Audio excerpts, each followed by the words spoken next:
Welcome to the Art of Dialogue. Thank you for coming. We have a very special guest today by the name of, you know what? I'm not going to introduce you. I'm going to let you introduce yourself to the world. A very hard guy to interview and get in touch with. It's my pleasure to have you here. Introduce yourself to My the world. name is William Garland. I'm the biological father of Tupac Shakur. Thank you for coming. I appreciate you. It's my pleasure to be here, brother. So we're going to get right into it. And you know, so recently you were involved with the Dear Mama docuseries. How did you become involved with that project? Alan Hughes asked me to do an interview. He didn't tell me it was about Dear Mama. He didn't tell me too much of anything except that it was about Tupac. And after some persuasion, because I denied him that interview. I didn't want to do no interviews because every time I did an interview, it was always taken out of light. Everything that I said was taken out of context. So I was very reluctant. But he persuaded me and I did it. We did an interview about 2 hours. After I saw the interview in the movie or the documentary, I was slightly disappointed. Let's just say that. So do you feel like they took your interview out of context or projected you in a certain light that you didn't agree with? More so than anything that I could have ever conceived. I didn't like it, to be honest with you. I thought it was more about something else than about Tupac, if you know what I'm saying. Okay. If I knew it was about Dear Mama, I might have still did it, but I probably wouldn't have, not for nothing. So basically what you're saying is he did not tell you that it was going to be about Afeni Shakur. Not at all. And that the foundation was in charge and behind it. Okay. Wow. So overall, Alan Hughes, in dealing with him, Alan Hughes called Tupac a delusional myth maker. This was prior to the documentary coming out in an interview. And he compared Snoop to Tupac and saying that Snoop was gangster and somehow Tupac wasn't. But to the contrary, when Snoop inducted Tupac into the Rock and Roll Hall of Fame, Snoop said Tupac was a revolutionary and more so than anything, he was gangster. So it kind of went against what Alan Hughes was trying to say. If you had heard that Alan Hughes had called Tupac a delusional myth maker, do you think that you would have still done the documentary? Definitely not. Okay. And watching the documentary, one of the first questions I believe he asked, which kind of broke my heart, was, do you believe Tupac was bipolar? I resented that based on the fact that here was a kid that came up with nothing. He had absolutely nothing. He had some success. He had that success taken away from him when he went to jail on the flimsy false charges. To be shot once 5 times by Black people, to be shot again 4 times later on in Vegas by, we're not too sure, but we believe Black people were involved with other people. Bipolar doesn't fit. How can you be bipolar when people do things to you that make you or changes the way that you believe in them? He believed in Black people. He loved Black people. He would do anything for Black people. And then to have that betrayal, to have people talk about him, call him a rapist, a rapist, to have him say things that were truly unbelievable. And it hurt him. He couldn't believe that he was betrayed that way. He couldn't believe that people saw him in that light. So he would flare up. He would have his mood change, but who wouldn't? Imagine any human being going through those degrees of emotion. I think you would get different degrees of reactions, if you know what I'm saying. Yeah. You know, it's just that way. He was hurt. In prison, he told me he was hurt. What attracted you to the Black Panther Party? Justice. Not seeing justice for our people. Not seeing people treated the way that they should be. I came up in the 60s. I was in high school. I liked Malcolm X. They killed him. I even liked John Kennedy. They killed him. They killed Martin Luther King. This is all in a series of 5 years. Kind of molded me. They killed Robert Kennedy. They killed Matum in Africa. So it was a lot of death. And these were people that I looked up to, people that I liked, people who I thought were speaking truth. And then for you to assassinate them, to kill them, I think a change had to be done. And then I saw the police brutality of my people. I saw the poor housing of my people. I saw the lack of medical treatment for my people. I saw the lack of education for my people. And the Black Panther Party was the only organizations that were willing to put their lives on the line to try and change that. And I wanted to be a part of that. Let me tell you a story. I was pretty good in basketball. Matter of fact, I was all state, high school, went to college. First college game, scored 50 points. I was really the shit. I was really very good. I could have went, I believe, pro. But my political convictions made me quit college after 1 year and join the Black Panther Party. And I thought it was the greatest decision I ever made. I mean, I sacrificed a lot, but what I achieved, what I got from those experiences could never be duplicated. I could never have gotten it from college. I couldn't got any of that from any place else, any place. I would do that all over again. It's not a monetary good decision for me, but I wasn't looking at it that way. Money has never been my goal in life, to achieve that amount or any amount to make me happy. That wasn't what I wanted to do. When did you meet Afeni Shakur for the first time? I was in the Black Panther Party. Later on, I moved up. I was the captain of the New Jersey chapter of the Black Panther Party. We were stationed in Jersey City. We had chapters in Camden, Trenton, Asbury Park, Atlantic City. And we would have these meetings in various spots in New York, usually in the Bronx, a lot in Manhattan and Harlem, sometimes in Queens. But all the leaders from all the East Coast branches of the Black Panther Party used to convene regularly, maybe weekly, maybe bi-weekly, depends on circumstances that people were going through. And we would discuss our strategy, where we are, what we have to do. And I met Afeni at the Harlem office of the Black Panther Party. And I respected her. And I always thought she was a revolutionary who was willing to put her life on the line, like I. So we had that in common. And that's how we hooked up. When Tupac was shot at Quad Studios, where were you when you got the news? I was home in Jersey City, and my friend Phil Webb, the police officer, he just started. And I hadn't seen Pac, and he knew about Pac. He saw Pac when he was a kid. I used to bring him over to Jersey City. He used to spend the night with me and my other kids. He used to sleep in the bunk beds with the kids. And he had called me and said that he had heard Tupac got shot. And I hadn't heard of it. And I looked on the news, and in fact, he had. I had been trying to reach Tupac for a long time. I was talking to his publicist, and she was telling me that certain people, well, Afeni had said that she had talked to Tupac and had told him that I wanted to meet him or see him after all the years of absence.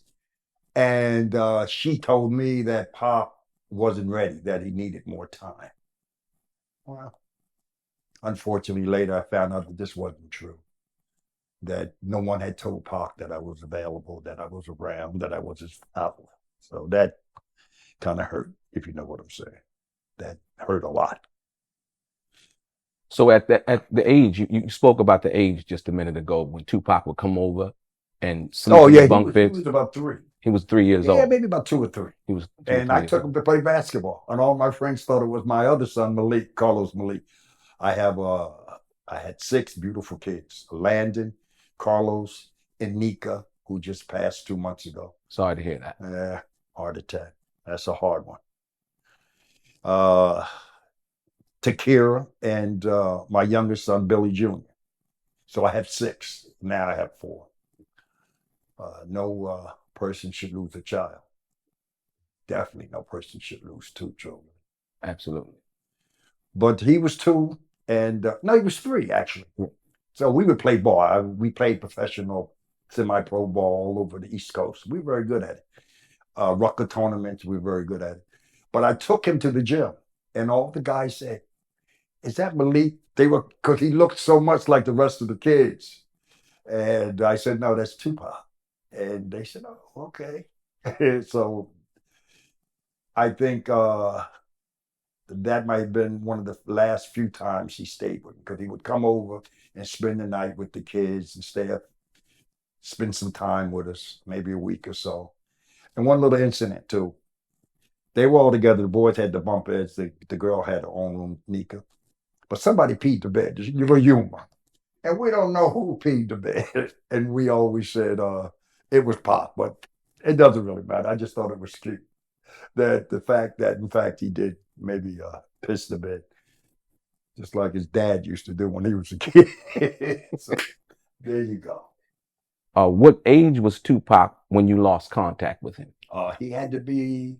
I used to go over to the Bronx, Morningside. I used to visit him. Not as much though. When the party broke up, it was something different. COINTEL had changed us. COINTEL had us looking at each other suspiciously.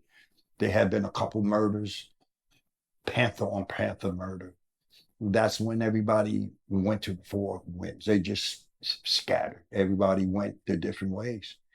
And I was one of those who went a different way. I lost contact with Afeni, which later I found out she had moved to Baltimore, then Oakland. You see, so it was, I'd say maybe 13, 14 years, a gap of not seeing my son. People say, well, why didn't you look for him? I didn't know where. And then it was something that I wish I had more so. But nobody lived in stationary locations. We all moved. We had apartments, even when we were in the Panthers, we had apartments throughout all the Bronx, all of Manhattan.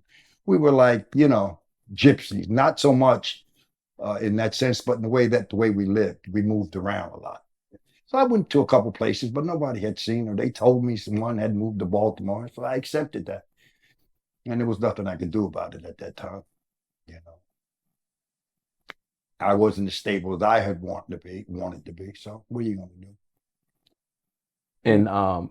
In the docuseries, there was a part where Allen Hughes basically said, he mentioned a number of addresses that Afeni had potentially moved to throughout that time.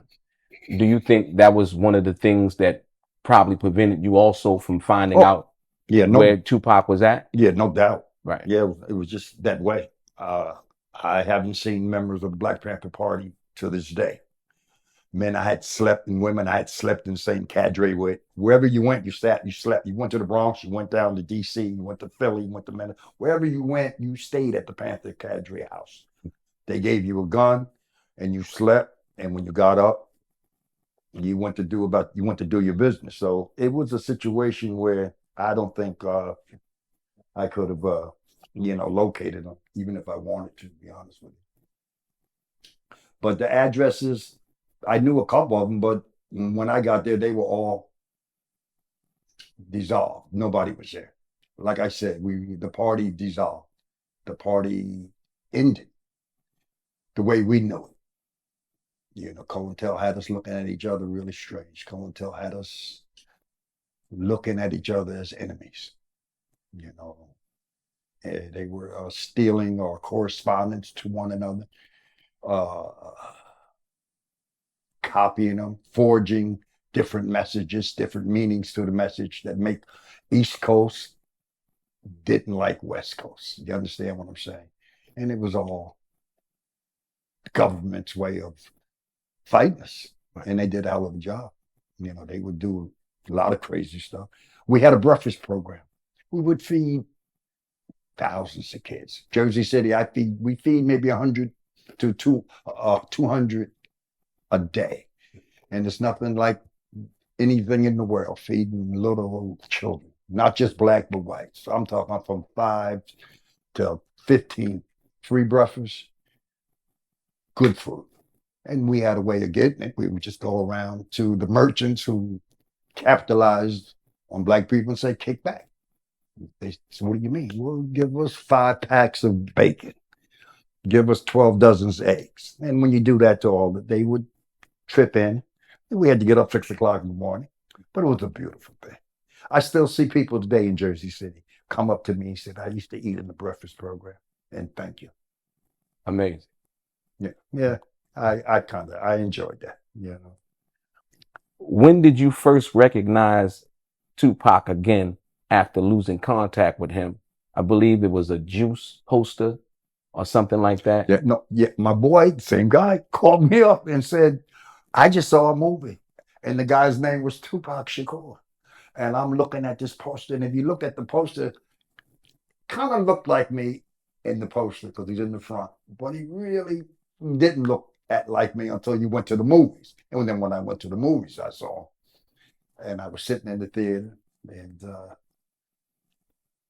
I started crying. And I'm sure people next to me must have been, why is this grown man crying in this movie? But they had no idea. I was seeing my son after 15 years on the big silver screen. And it gave me joy and happiness to see him. That's when I initially tried to contact him. And my concern was that he was my son, and I just wanted him to know that his dad was available. But people aren't always as honest as you think they are, my brother. They don't always tell the truth. You know, they don't always. Broke my heart, because these are people that I was willing to die with. You understand? That I'd struggled with. And I don't know. It just broke my heart. It broke my heart. Wow. Amazing. When Tupac died, you sued the estate. Most people think that it was out of greed. Here's your chance to explain to the world your side of the story. Why did you sue Tupac Shakur's estate? It was an insult. I was Tupac's father. After the quad shooting, I was in Belleville. I was Tupac's father. All my many visits at the Clinton prison in Dannemora. I was Tupac's father in Las Vegas. Me and Afeni's in the Golden Nugget crying the night he died. So I was Tupac's father up until he died. And when it came time, I think it was the rebate or the death certificate. I think it was the rebate paper. I think it was the death certificate papers. The probate? Probate. Okay. And she had signed it that she was the mother. In that little section that says father, she had put that he was dead. Wow. Broke my heart. Broke my heart. Could have talked to me. I didn't want no money from Tupac. You were the mother. I didn't care.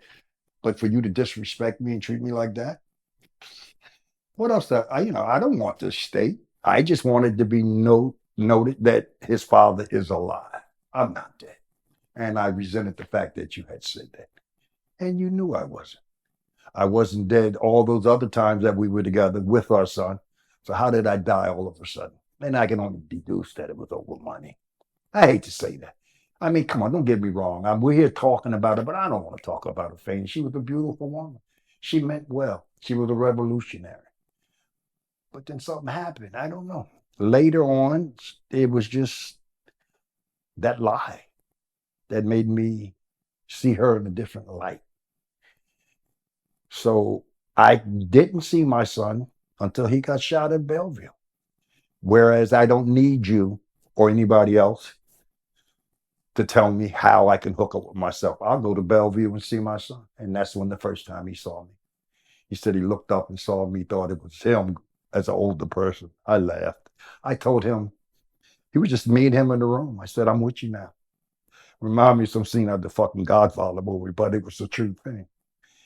We hugged and kissed, and then it was on in public like that. He wanted me to come see him. It was an incident in the video, the documentary with Jasmine Guy said that I just showed up at her apartment. Well, I wouldn't be able to find Jasmine Guy's apartment if I knew how. I was sent for by Tupac to come visit him at Jasmine Guy. That's what I had to do. He called for me, I came. And Glow said something about he was rolling joints for the stars. I can't roll them blunts. Them niggas had a cigar box and a mountain motherfucking weed on the table. And it was that chronic shit. Now I gotta show this nigga that I ain't no punk. I'm gonna smoke with my son. Worst mistake I ever made. It was horrible. That's the strongest weed you could ever imagine. But I don't roll blunts. And for you to say that, it was just, the debate. Well, I thought it was legs. I thought it was this. I thought it was that. And then I found out, unfortunately, later on, after she died, he died, that he would have heated arguments with her about her deception towards her father. Because if you listen to his music, he always wanted to know about his father. He always spoke of his father. I even accepted Dear Mama. My daddy's dead. You heard what he said. I said, well, I guess he just don't know because I ain't dead. There we go. But this is what people had told him. And so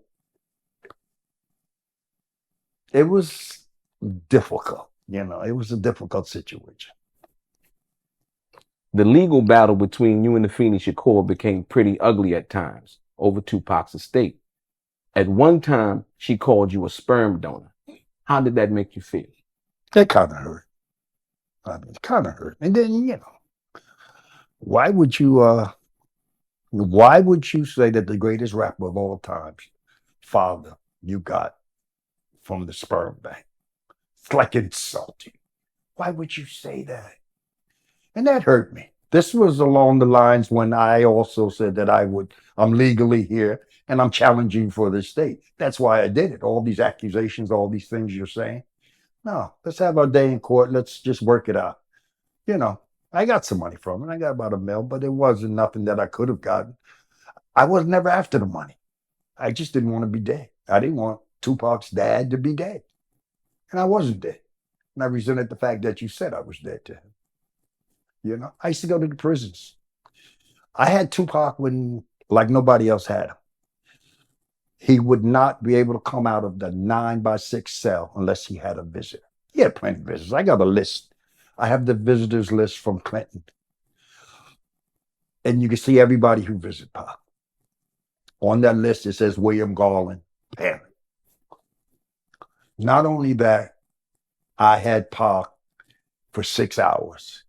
No weed, no women, no autograph seekers. Just me and him sitting at a metal table, chewing on shit. You know what I'm saying? Clear-eyed. And he asked me the most devastating questions about his mother. I thought it wasn't my duty to tell him anything negative about her. Unbeknownst that she had did all these other things and told him some other things, And he would always ask me, Pops, you need some, that's what he called me, Pops. You need some money, you can't. Now you have to understand, I ain't got no money, but I didn't need no money. I was doing what I do, so I was just fine. And I could never take money from my son at this particular time because I never wanted anyone to think that I appeared to capitalize on our relationship. Man, between me and you, I could have used some money. You was giving it away to everybody else. You was giving it away to people in Vegas and shit. You take a whole tribe of people to Vegas. He told me some stories, negative things. He'd give $30,000 to his mother, and then they go gambling. Maybe about 3-4 hours later, they come back looking for some more money. He always had the posse with him, which is his boys. But if you ever notice, real stars don't have 5 or 6 people hanging on. You go to the jewelry store, buy a piece of jewelry. You got to buy a piece for them. You go gambling in Vegas, you got to get them 10 G's. See what I'm saying? So it was always people extracting, taking things from him. I could never do that.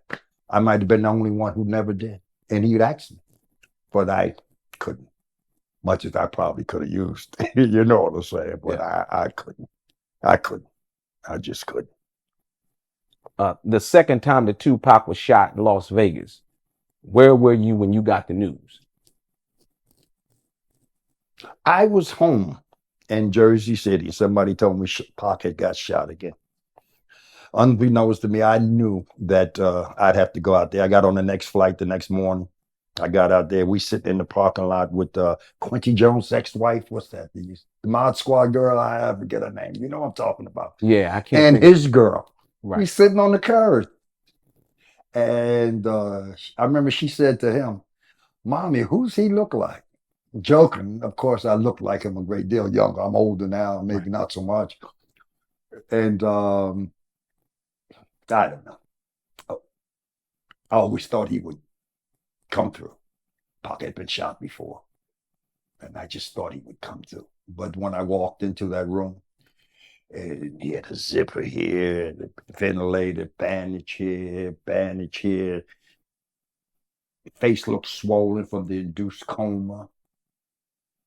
I just sat down and talked to him. The doctor said that he might be able to hear you, and it's good to talk to him. Don't look for him to talk back because he couldn't. He had that thing in his mouth. He never gained conscious. There are people talking about, I talked to him in the hospital and all that. Full of shit. You ain't talking to nobody in the hospital because he never gained conscious. Funny thing though, only a certain few can go in the room, relatives. But every time I came out, there was two Suge Knight guys sitting at the door. They'd always bum rush him and say, "Did Tupac say anything?" Unbeknownst to me, I'm not paying attention to that. I don't know what behind that. Later on, I found out why. Maybe he thought he seen the people who had tried to kill him. But that might have been the saddest thing and in my life at that time, because I went back to the hotel and going back to the hospital. And on the radio, it said that Tupac Shakur had died. I was at a red light. Motherfuckers were blowing at me and honking and shit. I couldn't move. I just pulled the side of the road. Shed a tear. My son was killed. Still to this day, they don't know who or why. Damn sure wasn't no Orlando Anderson over no fight. But that's another story for another time. How long was the relationship between you and Afeni? And do you remember when and where Tupac was conceived? No, probably in the Bronx. So we did that. That's what we did to relieve the tension. I mean, it was serious shit. We might get killed tonight. They was breaking in Panther offices and apartments on the regular. You slept with a gun by your side, just in case. We always believe in self-defense. You're coming in shooting at me, we shoot back. That's all. It was simple. It was just simple like that. So we had a relationship. Wasn't always, America boys and girls, but we had respect for one another. And I would say probably in the Bronx. So in the Bronx? Yeah. In the Bronx. So how long would you say the relationship lasted? Maybe about 18 months. 18 months? Yeah, until the end. Until that hotel kind of destroyed the party, because that's what did it. They would just do stuff. So that was a pretty extensive relationship. Mm-hmm. I mean, for what you guys were going through at that particular time. 18 months. I mean, but we weren't married. It was always my man, my woman. We had respect for one another. I heard somebody say that I was a good driver. I think Jamal said that in the movie. Yeah, I was a good driver. That's why we put him on the Afeni. Motherfucker, I was the captain of the Black Panther Party in Jersey. Me and Afeni was having love. We made love. And at night, when we left the Bronx, I would drop our ass off at the courthouse. Then I would go across the bridge and go back home to Jersey City and deal with what I had to deal with. I resented that. I just did. It was that you want to diminish me to build her up? That's what bothered me about the whole thing. Not for nothing. I don't want to get off on that, but it did bother me. Brother Jamal Joseph said in the Dear Mama documentary that you were just a driver in the Panther Party. You were a very good driver, he said. I heard that. Could you please explain your actual position in the Black Panther Party? Like I said, I was the captain in Jersey chapter of the Black Panther Party, the various chapters. Did a lot of different things, some legal, some not. Yeah, I don't want to get into that, but I found that insult that you looked at my commitment to the struggle of my people as just a driver or or Afeni's security or her personal driver. What an insult! Right then, I forget what that was. Chapter the first episode or whatever it was. I said, "Wow, well, this is not going the way I thought it would go." You know, kind of broke my heart. Kind of broke my heart. How dare you? I know Jamal. He was a fucking kid when I was in the Panther Party. He was a child. Matter of fact, his case got severed because he was the youthful offender. He wasn't old enough to be tried with the regular Panther 21. How dare you say that? A good driver? I was a good driver, but that ain't what the fuck I did. How dare you say that? You know, it just broke my heart. It just broke my heart. You know, anyway. For the people who say that you could have found Tupac before he got shot in the hospital, that really don't understand your circumstances and dealing with that situation, what do you say to them? I could have found him, huh? No, I mean, maybe, who knows, but I got lucky. Most of the guys I know or women that I knew had scattered. Nobody was around. There was no one location. We didn't meet up at the bar after the party closed. We just didn't see each other no more.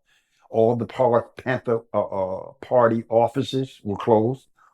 All the Panther party apartments were no longer there. It was a different thing. We were all different. A lot of us started self-medicating. Many ways, including me. I did some things, you know. But now I wish I could have. And it was a very difficult thing to know you have a son out there that you can't find, that you can't call, that you don't know where he is or what he's doing. And you don't really bring that up because to a certain extent you are embarrassed. Who could tell? Because they did disposition on some of my relatives, and they were asked. They said some knew Pac and some didn't, and the ones who didn't said, "Well, he just didn't bring them around. I didn't know of him." But it was very difficult for me to tell you that I have a son out there that I don't know where he is. I don't know what he's doing. So for me to see him in that first movie in Juice, to know that he had survived until that age, made my heart swell. And I wanted to see him and I wanted to know him. And that's when I started. His publicist was an old friend of mine, Karen Lee, from Jersey City. I thought that was the biggest coincidence that we ever could have. She was his publicist. She was the one I was dealing with. But I found that Afeni controlled her. So Afeni was telling her that Pac needed a little more time. Because I was trying to meet Pac for 1 to 3, 4 years, trying to meet him. One of the lawyers for her asked me, "Well, why didn't you go to one of his movies and make a scene and raise your hand that you're his father?" That's just not my style. 1, 2, I was told that he didn't really want to see me at this time, which I found out later was a lie. You see what I'm saying? Yeah. But I couldn't have done that. That ain't my style. You know, I got too much pride, you know, especially if you to believe what she said, that he said he didn't want to see me. So why would I go and do the groupie thing? "Hey, Pac, I'm your dad." No, that ain't me. I'd never do no shit like that. I thought he knew. Now, if I would have known that he was not told the truth, then I might have. As a matter of fact, let me tell you a true story. I used to do air freight. I used to own a trucking concern. People who needed stuff overnight, good money in it back in the day. They would ship it overnight. Good fees, you can make a lot of money. But I used to deliver in Jersey City. The cemetery that the Sopranos and everybody, big cemetery in Jersey City, goes down the hill, Newark Avenue. I found out that I passed him when they were filming the movie Above the Rim. I saw all the cameras and, the truck. I don't have to tell you because you know about that filming crews. I later learned that I was this fucking close. If I'd have parked the truck and walked over there, I could have seen my son. Wow. But I didn't know that would, I don't stop. This is when I see people filming, But that was very coincidental, I thought, you know? Amazing. Yeah, but I had to go 2 more years before I got a chance to see him. First time I seen him when we got to talk was in the hospital. We didn't talk. He was still recovering from that. I went to Jasmine Guy's house. That shot in the nut shit. Excuse me if anybody, I don't mean to be rude, but Pop was sitting on the couch. He had sent for me. He was happy to see me. He said, "Hey, Pops," pulled back his motherfucking blanket, showed me his nuts. He said, "They ain't shoot me in the nuts." And yeah, not for nothing, I did realize he was my son there because we tend to, never mind, I don't. But I thought that was funny. A lot of lies. That boy had to suffer so much. That boy went through so much. People lying on him. People stealing his money. You know. Go ahead. I'll be rambling, so I don't want you. No, we're here to, celebrate your legacy, his legacy, and get the truth. Yeah, his from legacy. You. I'm just the father. Yeah, but you're part of that. You're part of that legacy because without you, he wouldn't be here. And without Afeni, he wouldn't be here. No doubt. Yeah. So and I'm in my 70s, brother. So I figured, let me tell my side. I've had offers, maybe I would say 10 offers to do interviews. I did about 3, and all 3 were. You sit there, you talk to somebody for 2 years. You thought you were relating to them. You thought you were getting the point across. You thought you were telling the truth. And then when you see it, it's just totally different from what you had said. They took it and twisted it, and you're like, whoa. So that's why I backed up. How much did you ask me to do this interview, brother? Tell the truth. It was about a year. Yeah. How many times? I can't even count. A lot. It was a lot of times. It was a lot of times. What did I say? No. Yeah, you said no, and you didn't know, and give you some time. But I told you a lot of shit on the phone, didn't I? Yeah, absolutely.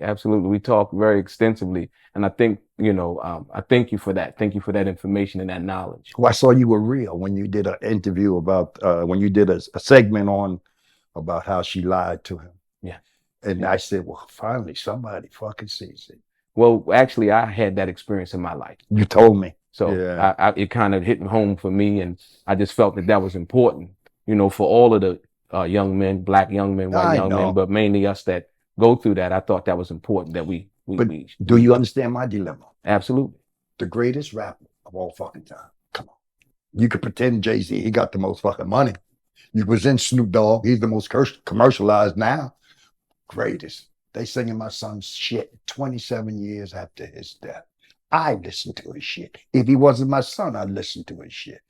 He's that good. He takes words that anybody could use, just puts them together with a beat. And you're bobbing your head and you're saying, yeah, that's true. Listen to this man. He's saying things that make sense, that touches the soul of every person in America. And he was a leader. And he had a large following. And I think that might have been a contribution to his demise between you and I. But that's another story.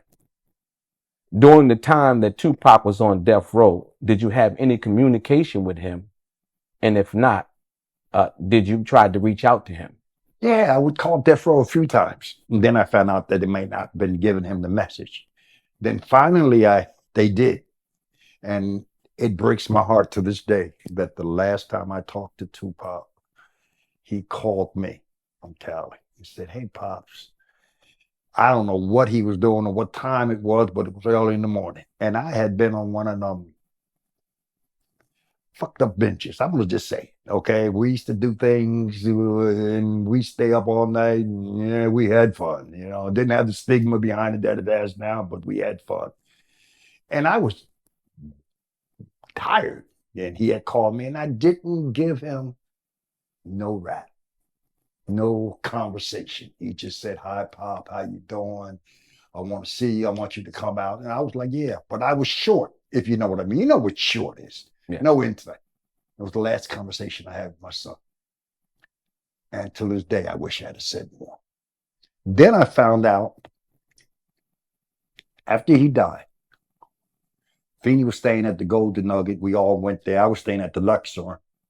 She had gotten a room for me. I still have the receipt of the key. And we were just talking. We was all smoking weed, trying to crying. Everybody was crying. I called the kids back in Jersey, told them their brother had died.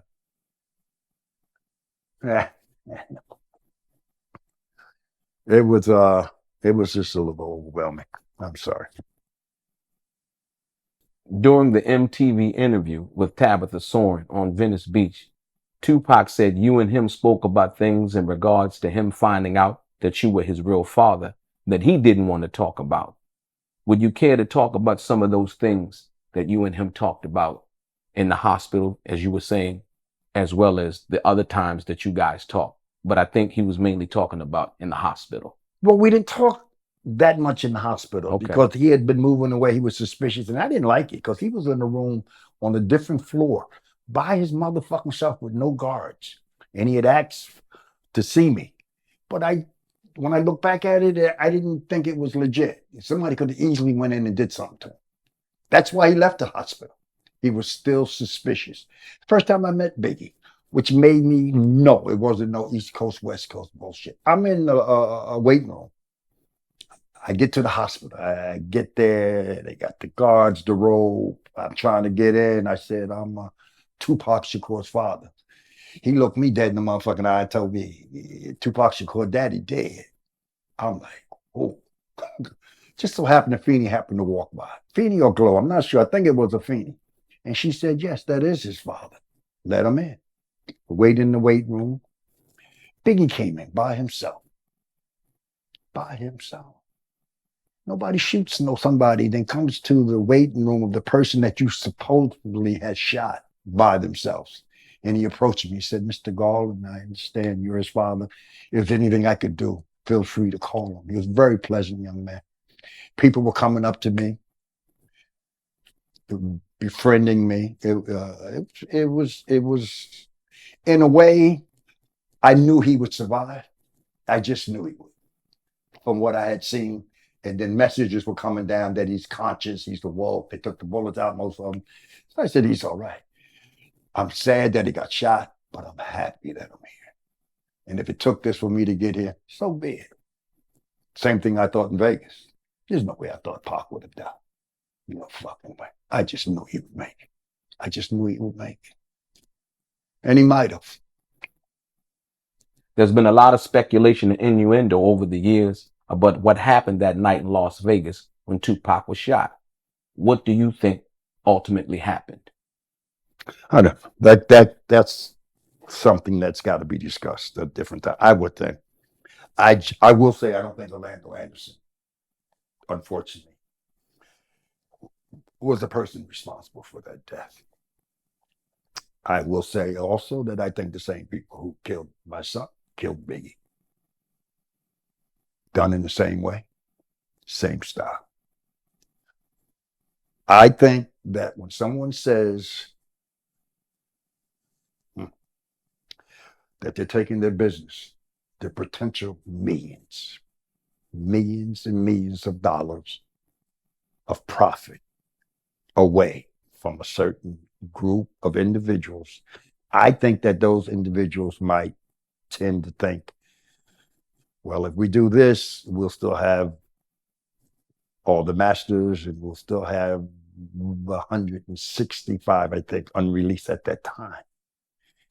Then they can go write a song taking a shit in the bathroom. I'm telling you, that's what he would do. He would go take a shit and will come back with some verses to a new song. He was that capable. So he was very prolific in his ability to put words to pen to paper. The problem was he wasn't getting what he deserved. Pac would have to go ask for a bunch of royalties. Pac would say, where's my money? And then they would always deliver a car. Found out later it wasn't even in his name. They would buy him a house. Found out it wasn't in his name. Send him to a jewelry store. He'd buy everybody. Suge say, go on down this jewelry store and buy yourself some jewelry. Spend $40, $50, $60, $70,000, buy his boys some shit. Found out later, they took this out his royalties. So he was actually spending his own money as opposed to you giving me my money and letting me spend it the way I see fit. Yeah. It was never that. I think he had about $200,000 in his account when he died. If Pac was alive, he'd be bigger than all of them. Jay-Z, he'd be a billionaire. There's no doubt in my mind. With his acting and his music, there's no doubt in my mind. And he would have a large following. And I think that's what scared them more than anyone else. Things he was talking about were true. You know, the oppression of his people, police brutality. Nah, they couldn't have that. And you know, and I know. Our leaders get snuffed out real quick when they start telling the truth. And everybody thought he was crazy. He wasn't crazy. He was frustrated. Yeah, I got off into that East Coast, West Coast thing. Somebody was pumping his head with that bullshit.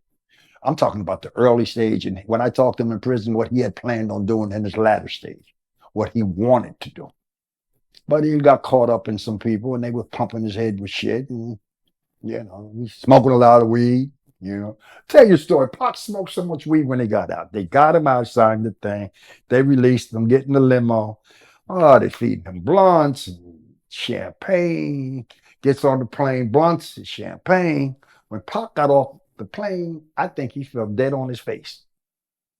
Boy, because he hadn't been used to it. It's been about 8-9 months. He hadn't had anything. He, you know, clear-headed. But as he was clear-headed, he often talked about what he wanted to do. He just wanted to do something more positive. Little things. I said, well, why you spit at the report? He said, Pac, I was just frustrated. I ain't gonna do that shit no more. I said, there, you shouldn't. It's a negative look. So he would tell me these things, you know, about not why he did something, but the fact that he did do it. Those times that we had together, I guess I'll just have to cherish them because I got him when nobody else got him. That clear-eyed, pure talk. We just chopped it up about everything. We were so similar. His wife come by. One time I brought my wife, he brought his wife, and they started talking. She said, does he, somehow we got on sunflower seeds. And his wife said, yeah, Pac sits on the couch and eats sunflower seeds and puts them everywhere. My wife says, yes, he does the same thing. And I was like, talking about you? Yeah. Okay. I said, damn, no matter what, maybe it is in the genes. You know what I'm saying? Absolutely. It's in the genes. Because you could be around someone and they don't necessarily have to be like you. It doesn't, it's just that way, you know, just that way. Absolutely. I took his two brothers up there one time. They met him. I got a letter that he wrote, my brother who's passed, my brother Brock, 2 years older than me, that he wanted to meet the other side of his family. I actually had a chance to read that. You told you saw that? Isn't that Very powerful letter. Isn't that powerful? Very powerful letter. I'll let you make a copy and you could show it. Yeah, absolutely. I appreciate that. I wish I had it during the trial. And when I read it, it hit me so hard. I was like, wow. Because that was somebody who wasn't the Tupac that joined Death Row. You heard. That was somebody that was clear, wanted to get to know his family, but I won't say anymore. We'll put it on the screen. Okay. He sent one to my father. So I just didn't have these things. When I went to trial, I just thought the fact that I was his father, nobody wanted half the state. You run this state. But you just ain't gonna say I'm dead, motherfucker. Give me a couple dollars, I'll go about my goddamn way. But don't say I'm dead. Don't do that. He wouldn't want that. One, you did it once in the beginning. Now you're gonna do it after he dies again? How is that fair to Pop? How is that fair to his legacy? I got pictures, people say, y'all look so much alike. When I was younger, I'm an old motherfucker now, you know, but I'm just saying. And then I look at him. He looks just like all my kids. I'll show you some pictures later. Thank you. I appreciate it. Next question. I got to ask this question. Keffe D confessed to the United States government in a proffer agreement to handing his nephew Orlando Anderson the gun that ultimately killed your son Tupac Shakur. After Orlando was jumped at the MGM Grand, you've never spoken on this. How does that make you feel that he confessed to that and the government gave him a deal? Well, I think the key question there is the government. The government gave him the deal. The same, he was being tailed by the government the night of his assassination. He was being tailed by the government, Quad Studio. That's a known fact. Known fact. So I don't know this guy, Keffe. I don't know. Maybe he had to say that to get out of some issue. I don't know. I just know it looked like a setup to me. Somebody told this guy to stand there with the death row thing, and it pursued to what we had. But I don't think he had anything to do with the death of my son. So you don't think Orlando Anderson had anything to do Not with the at death? all. Okay. Not at all, bro. Not at all. A lot of people believe that, but a lot of people believe Pac's in Cuba with a beer, Mexico, drinking tequila. Ain't no motherfucker gonna go on vacation for 27 years and escape all the notoriety that he's used to. Nobody. People say, oh, he went back to jail for the fight. Yeah, but he only had 6 months left to the charge. He could have did that standing on his head. Get out of here. So full of shit. But that's the myth, brother. That's what they want you to believe. Then let it ride. It ain't gonna do no good who we find who did it. What's going? They're not gonna prosecute him. So what's the deal? Yeah. I think you might be right about that. When you arrived at Bellevue Hospital after Tupac was shot at Quad Studios, explain to the viewers what it was like and what happened when you got there. When I saw him? Yeah, the process in which you come into the hospital. Well, I came in the hospital. They looked at me like I was strange. And it was the guard there because there was a lot of press and everybody. And when I told him I was his father, he told me that Pac's father's dead. Then I finally get in. There was still a lot of press. I went to the bathroom. A guy from the Post followed me. And they wanted me to know who am I. And Afeni had said, don't talk to the press. And then I respected her. Because to be honest with you, I wish I had said something then and established my relationship with him right there. But you have to understand, after years and years of respecting someone and seeing them as a positive revolutionary person, like you thought you were, and then find out that they're just people. People do some strange shit for different reasons. But usually the root of it is money. And that's never been me. And never been him. He didn't give a fuck about money. True story. Pac went to a store, one of them expensive motherfuckers, I forget, maybe in Hollywood Boulevard or somewhere, Rio, wherever the hell, the expensive clothes, Rodeo Drive. Rodeo Drive. Right. And he's getting some gear, he bought something, and there was a man looking at some boots. The boots cost $5,000. Very expensive. And Pac saw this guy looking at the boots. And the man just kept looking at him. Pac said, do you like those? The guy said, yeah, but I can't afford them. Show you what Pac bought the motherfuckers for. Yeah. That's what he did. That's how he was. He didn't care about money. If you would have noticed, he never really had a large amount of money, which he should have. Come on, man. All eyes on me. He should have had at least 10 mil in the bank, easily. He's never seen a mill. He's seen a mill in merchandise. Here, live here. Here's a car. Take the Beamer. This is yours.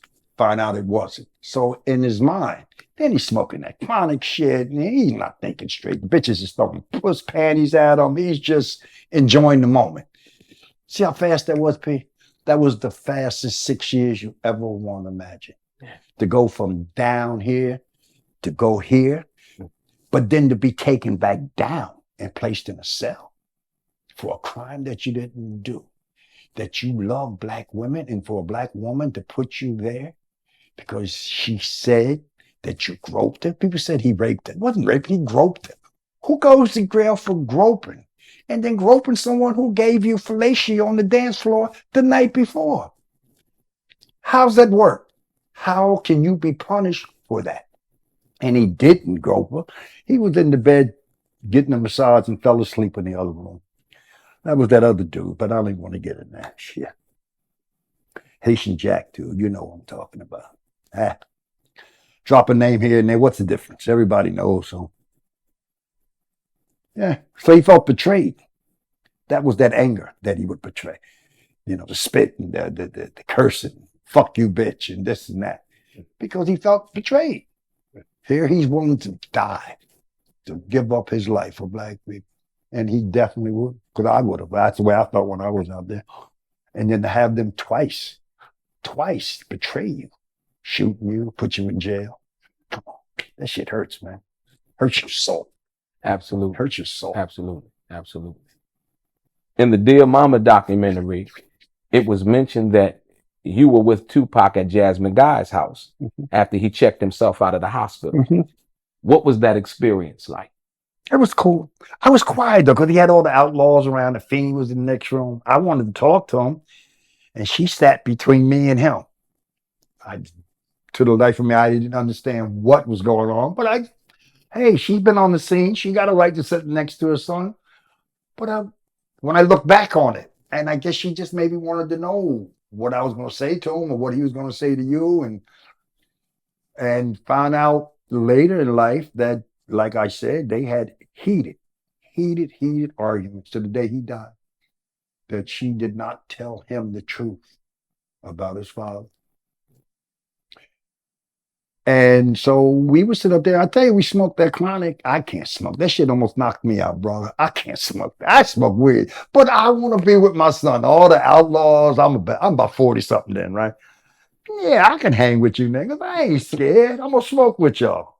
Boy, that chronic fucked me up. It almost knocked me out. I'll never smoke that shit again. And this nigga over here is just rolling. The whole box of cigars. They just kept rolling. And they would just pass it around and round and round. I said, this is how y'all do it? Nah, come on. Nah, never again will I ever. But we couldn't talk. That was the deal. Because you had so many people. How can you talk intimately? It's a small apartment, well, a little bit bigger than this, but 5 dudes, a mother. Jasmine Guy came home later. But I was a little disappointed when I saw that. She said, he just popped up. I don't know if you remember that. You got to watch the. Yeah, I do. I watched it. I just popped up. I looked at my wife. Oh, this is where this is going. I'm just a come along motherfucker in the middle of the night. It just blew my mind, brother. It blew my mind. So at the apartment, it was discussed by numerous of people that Tupac had guns and he was ready to roll. Yeah. He had a gun to protect himself. He did, yeah. Yeah, he had just gotten shot. Right. If I got shot, I'm going to have a gun. I'm going to have a gun. He just had one gun. That's all I saw. But he had it right by his couch. He was laying on the couch because, the wound. No, he wasn't ready to roll. He's still waiting for sentencing. So what's he going to do? Right. Just got shot. Where could he go? Where somebody wouldn't say, they go Tupac. So, come on.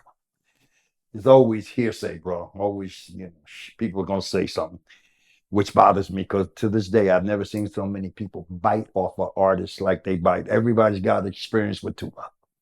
Everybody's got something to say about Tupac. And I don't know how you could, it's just amazing, And it's usually to promote their shit. So that's just the way it is. The reason why I asked that question was because you were there and you would know. And I think that that's very important to get that firsthand information, not the innuendo, not the speculation, not what I think I saw, but you were there. So I appreciate that and your honesty about that. Do you feel like Tupac was playing out of his league, involving himself with the situation with Orlando Anderson in Las Vegas that night? I shouldn't have did that. But Pac would be edgy. He's just got hyper and he thought he had to lead. And if you notice any video, everybody's following him around. He's the moneymaker. Death Row was $100 million thing, but everybody's following Tupac. Think about that logic. Everything he did, everybody attached themselves to him. And maybe he felt obligated to prove that I'm going to be your leader. And he struck first. Only because someone had told him that this is the guy who stole the Death Row medallion. That's like somebody told you somebody cursed at your mother or hit your mother. You're going to approach it. Now, the way he did it was off limits. You don't cameras every fucking where. Come on. But that's that irrational shit you do. And, that broke my heart. But there's a lot of little shit that he did But then look all the good shit he did, though. Well, look what he did. Look what he's done. I don't think it'll be done again. I don't either. Don't think so. Do you think that Tupac claimed or joined the gang? No. The MOB gang? No. Do you think? No. If you ever look at some of his pictures, he had blue bandanas on. He had red ones on. He had to, I don't want to say pretend, but he had to, that was Suge Knight thing. So what are you going to say? I'm not a part of that. I'm with you. We ride to die together. My best friend. But in reality, he wasn't. Too many people love Pop. The Crips loved him. They loved him. And if that was the case, they wouldn't love him. They would have tried to kill him. And they didn't. Absolutely. They had nothing to do with that. How do you feel like you were depicted in the Dear Mama docuseries? I think the exact way that they wanted to depict me. That I was just someone who popped out of the woodwork to try and hook on to Tupac's star. And not that I was his father, who had been trying to reach him for the 5 years and had been lied to for 4 of those years. So that hurt. That hurt. That bothered me. I think everybody had a personal beef with my son, who was in that movie. I really do. The Hughes brothers. Some other people said some things. You know, come on, man. Bipolar. How dare you say that? You know, how dare you? With some other things that they said that he did. No question. The one thing that pissed me off, he asked the question, did Tupac shoot himself in the nuts? Remember? Yes, I do. I said, well, why would you ask that disparaging question? What the fuck does that got to do with Dear Mama? But it realized maybe this guy don't really like Pac as much as, and people have been saying that. They said that, well, why would the Hughes brothers? Pac didn't like that man. Why would he be doing it? Of course, for money. I didn't know the Foundation was doing. Foundation don't like me. They like Afeni. Not for nothing. And I don't want to still, like to this day, and I'll repeat it now, talk down on Afeni. She was, in fact, a revolutionary woman. And I loved her for that. What changed is when money became involved. And that kind of broke my heart. But the whole movie, I got a few scenes, but there's some other ones I don't even know what the fuck they were saying because I talked 2 hours and the shit they put in there was just crazy.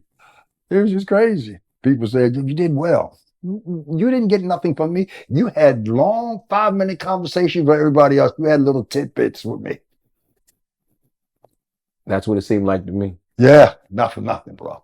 And I said what I'm saying to you, I said the same shit to him. And throughout the whole motherfucking movie, they talked about the same shit that everybody talks about. All his troubles, trouble with the law, the fights, all the bullshit. Well, that's well known. Talk about something that people don't know about, the depth of his soul. Talk about that. They had a section where the police were saying everywhere he goes, there's trouble. Remember? I don't know if you saw that. I was like, what the fuck is that? Why would you say that? Like he brought the trouble. They hated him. The establishment hated him. The government hated him. A black man never walked out of court after shooting 2 police officers in the ass in the history of this country. And he walked because the police officers were intoxicated, stolen guns from the property room, whatever the case. And they were breaking the law, but they charged my son. Of course, charged the nigga. Right. He's always one more, you know. It didn't offer anything that we didn't know already. Did you get it? I'm not asking you no questions, but I didn't get anything from that. All I got from it was some pictures and clips of my son. And I love that because when somebody's been dead for 27 years, you love always seeing a reflection of them. New reflections, you know what I'm saying? Right. And that was basically all that they offered, as far as I'm concerned, because none of that had, I mean. So are you saying the pictures that you've never seen before? Right, it was a couple of pictures, and exactly, okay. That's what I'm saying. Okay. And I enjoyed that. Right. I did too. I enjoyed those Yeah, I clips like and that. things that in the archives and how they included the music videos and things Exactly. like that, the behind the scenes. Right. I think that was very interesting. That hit. I like that. I Yeah. like. I get to see my son, but I see him every day. I walk down the street. Somebody's got him on his shit. I drive into this. People talking about him. There's commercials. There's movies. I go home. There's 2 or 3 movies that's going to come on. He's the joke of everybody's comedy. Tupac thing. I've never seen. I don't know. There's a parent who has to endure being reminded so often that they have a dead son. I have a Presley parent, Janis Joplin. I couldn't even imagine because I never heard nobody joke about Janis Joplin, Elvis Presley, Jimi Hendrix, or none of that like they do about Pop. Every fucking day, there's something about him. And on one hand, I'm happy to that's my son. Yeah, I say, yeah, beautiful. But on the other hand, it's still sad because he's gone. You know, it's bitter. It's a bittersweet type thing. You know, I, I I'm happy for his existence. There's nothing that could take away from that. I'm just so sad. Would I want him back? He's got to be where he is because he's just that. Yeah, he's Tupac. Yeah, he's legendary. He got statues in Germany, brother. No, Jay, we ain't got no statues in Germany. I love you, Jay. You all right? You give to the people. I know you good. You know, all right. Well, you ain't got no statues in Germany. South America, you know. So since we're on the Jay-Z question, or Jay-Z, Love the guy. Let me ask this question. Jay-Z, in and around 1996, dropped his album Reasonable Doubt. And Jay-Z wasn't widely known at that particular time. The publicity wasn't kicking up. Tupac was the man. What? He was the dawn of the whole rap industry at that particular time. Yes, he was. All Eyes on Me did very well. Upon Tupac's death, nobody knew that Tupac had Machiavelli ready. In the beginning of the Machiavelli album, Tupac mentioned Jay-Z's name. Do you think that Tupac mentioning Jay-Z's name had anything to do with the publicity and the fame that he would capture after that moment? No, I didn't see it that way. It might possibly be, but I think Jay-Z is just a very talented individual, and he's gotten everything he deserves. There's money out there to be made, and he's made his money. I wish my son would have made his money. I wish he had better management. I wish he had a better foundation, because all that he did do, I don't think his family or him ever saw the benefits, the rewards from that. No, but I don't think Jay-Z, because Pac would spit on everybody. You know, remember he talked about Jay-Z, Mobb Deep, all of them. I think that's sporadic. I think that's the heat of the moment. You feel somebody challenges you, you just speak up on it, you verbally. The nigga would just open his mouth. He didn't care what he said and when he said it, whether it was right or wrong, because we know some shit he said was wrong. We know some shit he did was wrong. But in this whole scheme of things, that ain't that big of a deal when you think about it. You know, I'm sure that they would have gotten along in the latter stages of the career if they would have been together. You know what I'm saying? Yeah. I appreciate that. The reason why, and the reason why I say that is because it was the final, or what was thought to be the final piece of art from Tupac. Because at that particular time, unbeknownst to the public, they did not know that Tupac had another album ready. Oh, I didn't know. And so with that, there was a heightened awareness as to that album and what Tupac had to say. That was the reason why I asked you that question. Oh, okay. No, I wasn't aware of that. You wasn't aware of that? I can't really speak on it. Okay. Thank you. I appreciate that. Do you feel like it was a fair and accurate depiction of your son, Tupac Shakur, from what you know about him based on the Dear Mama docuseries? No. I thought it was more based on Afeni. I think it lived up to the name, Dear Mama, with Tupac in the co-starring position to elevate her. Not that she needed that, because she's a great woman, don't get me wrong. She made Tupac with the help, of course, of his father, but she was a good mother. She did the best she could. She had issues, but we all had issues. But no, I didn't. I thought they could have in more in depth about what made Tupac the way he was, and not the reaction to everything else that occurred in his life. The crime, the scenes, the gunfights, the stupid shit. That's like All Eyes on Me. Stupidest fucking movie you ever wanted to see. And I could say that right now on screen. Stupidest fucking movie you ever wanted to see. I watched it once and it was ridiculous. Any good movie, you know that. You watch it over and over because it makes you want to watch it. Did you want to see that one again? No, not actually. Yeah, it didn't offer. Yeah. It did. You might as well took all the news clippings and put them together and then just read that.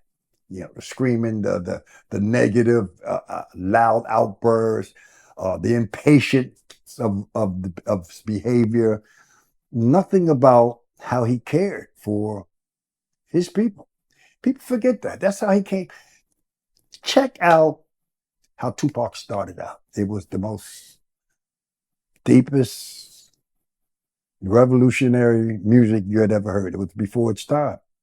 And then he had that break and certain things happened that made him, or I don't know why it did make him do that, but he changed, you know, and that East Coast, West Coast, I'll shoot you, motherfucking this and that. You feel betrayed. So you're going to speak on it.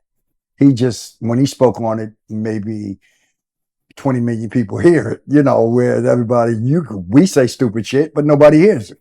That's just the way it is. Absolutely. So, yeah. I just wish that they had just showed more of Pac. That's all. I just wish they had showed more of what made him what made him the way he really was, and that didn't do it. That showed more Afeni, more than anything else. And you can show Afeni, but then don't build it up as a Tupac movie. I know it's Dear Mama, but let's be honest. Pac said that he made that song. Okay, this is going to hurt the world, but I don't know if I should even say this.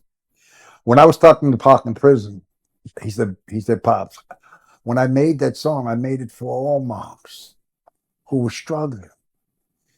Of course, it fit my mom, so I let her run with it, but I made it for all the mothers because all the mothers deserve that.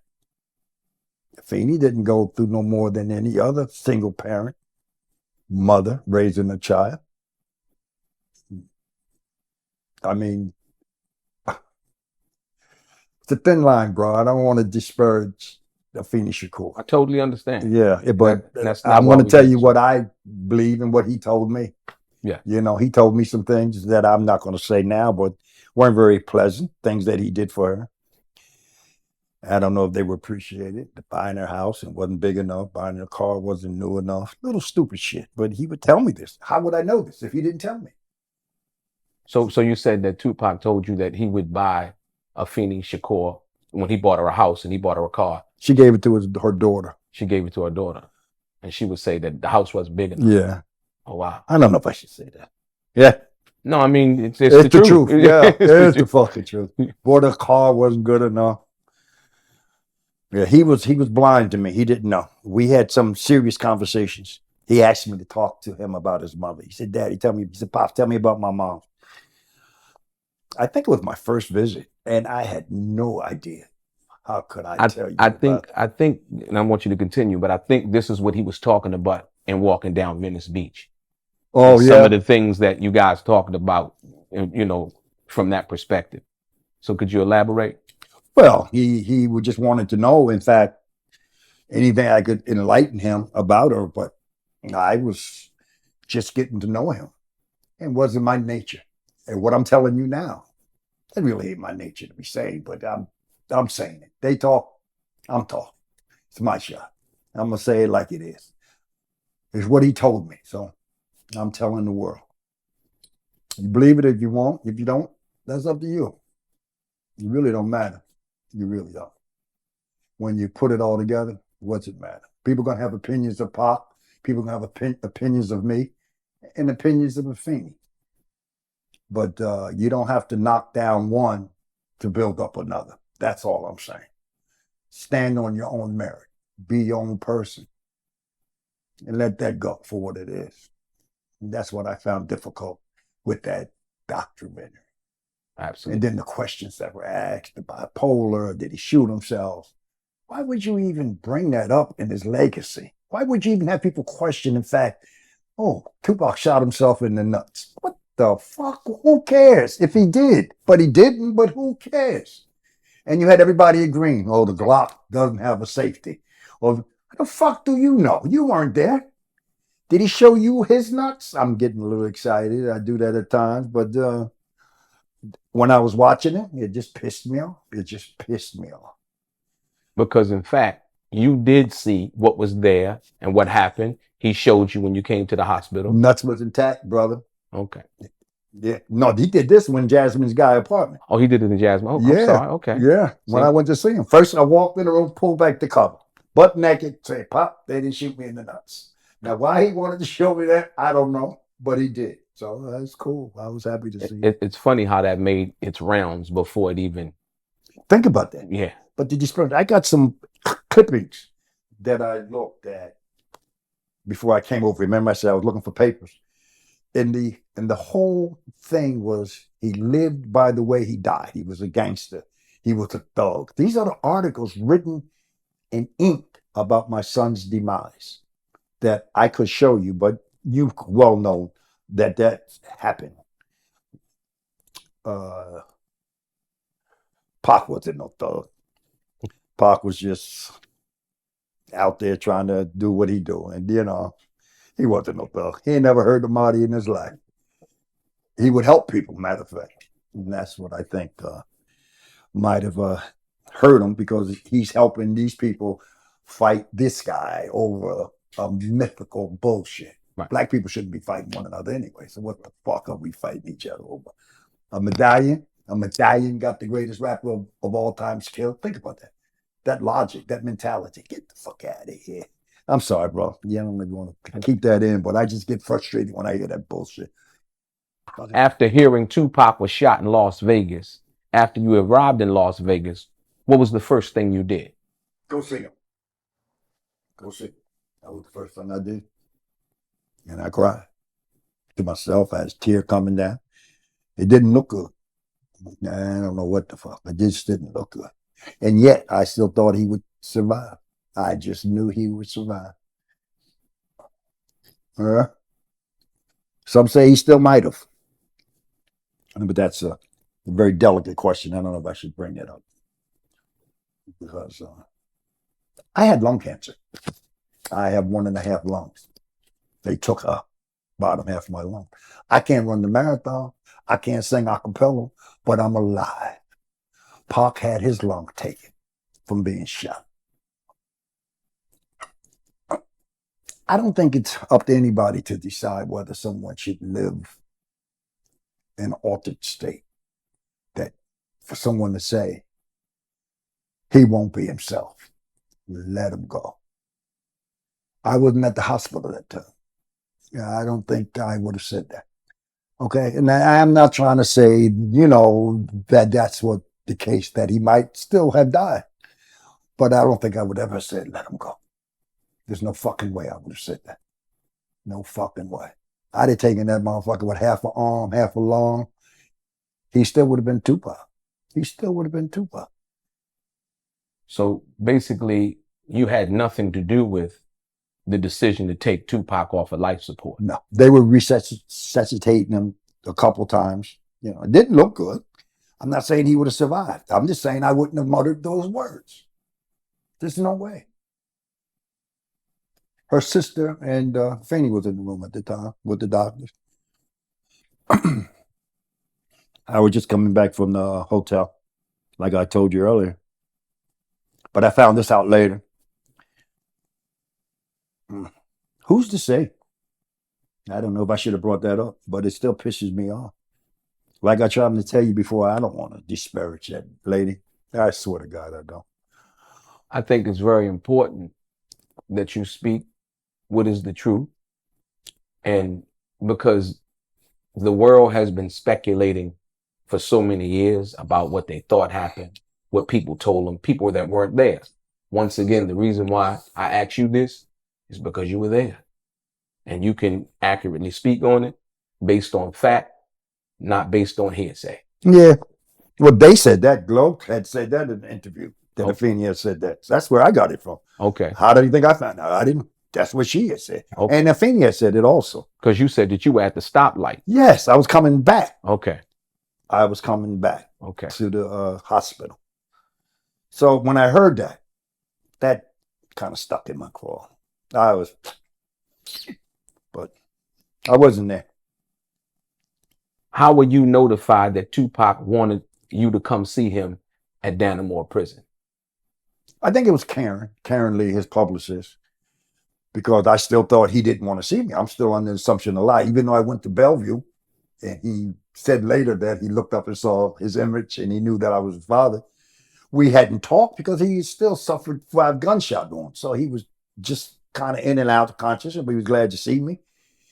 We were supposed to go back to the apartment when he left, but someone told me that he would contact me later, which I found out now probably was someone else and not him, because we were in the elevator going up. I get there and see, so everything comes in clear view later when I see the reasons why. You understand what I'm saying?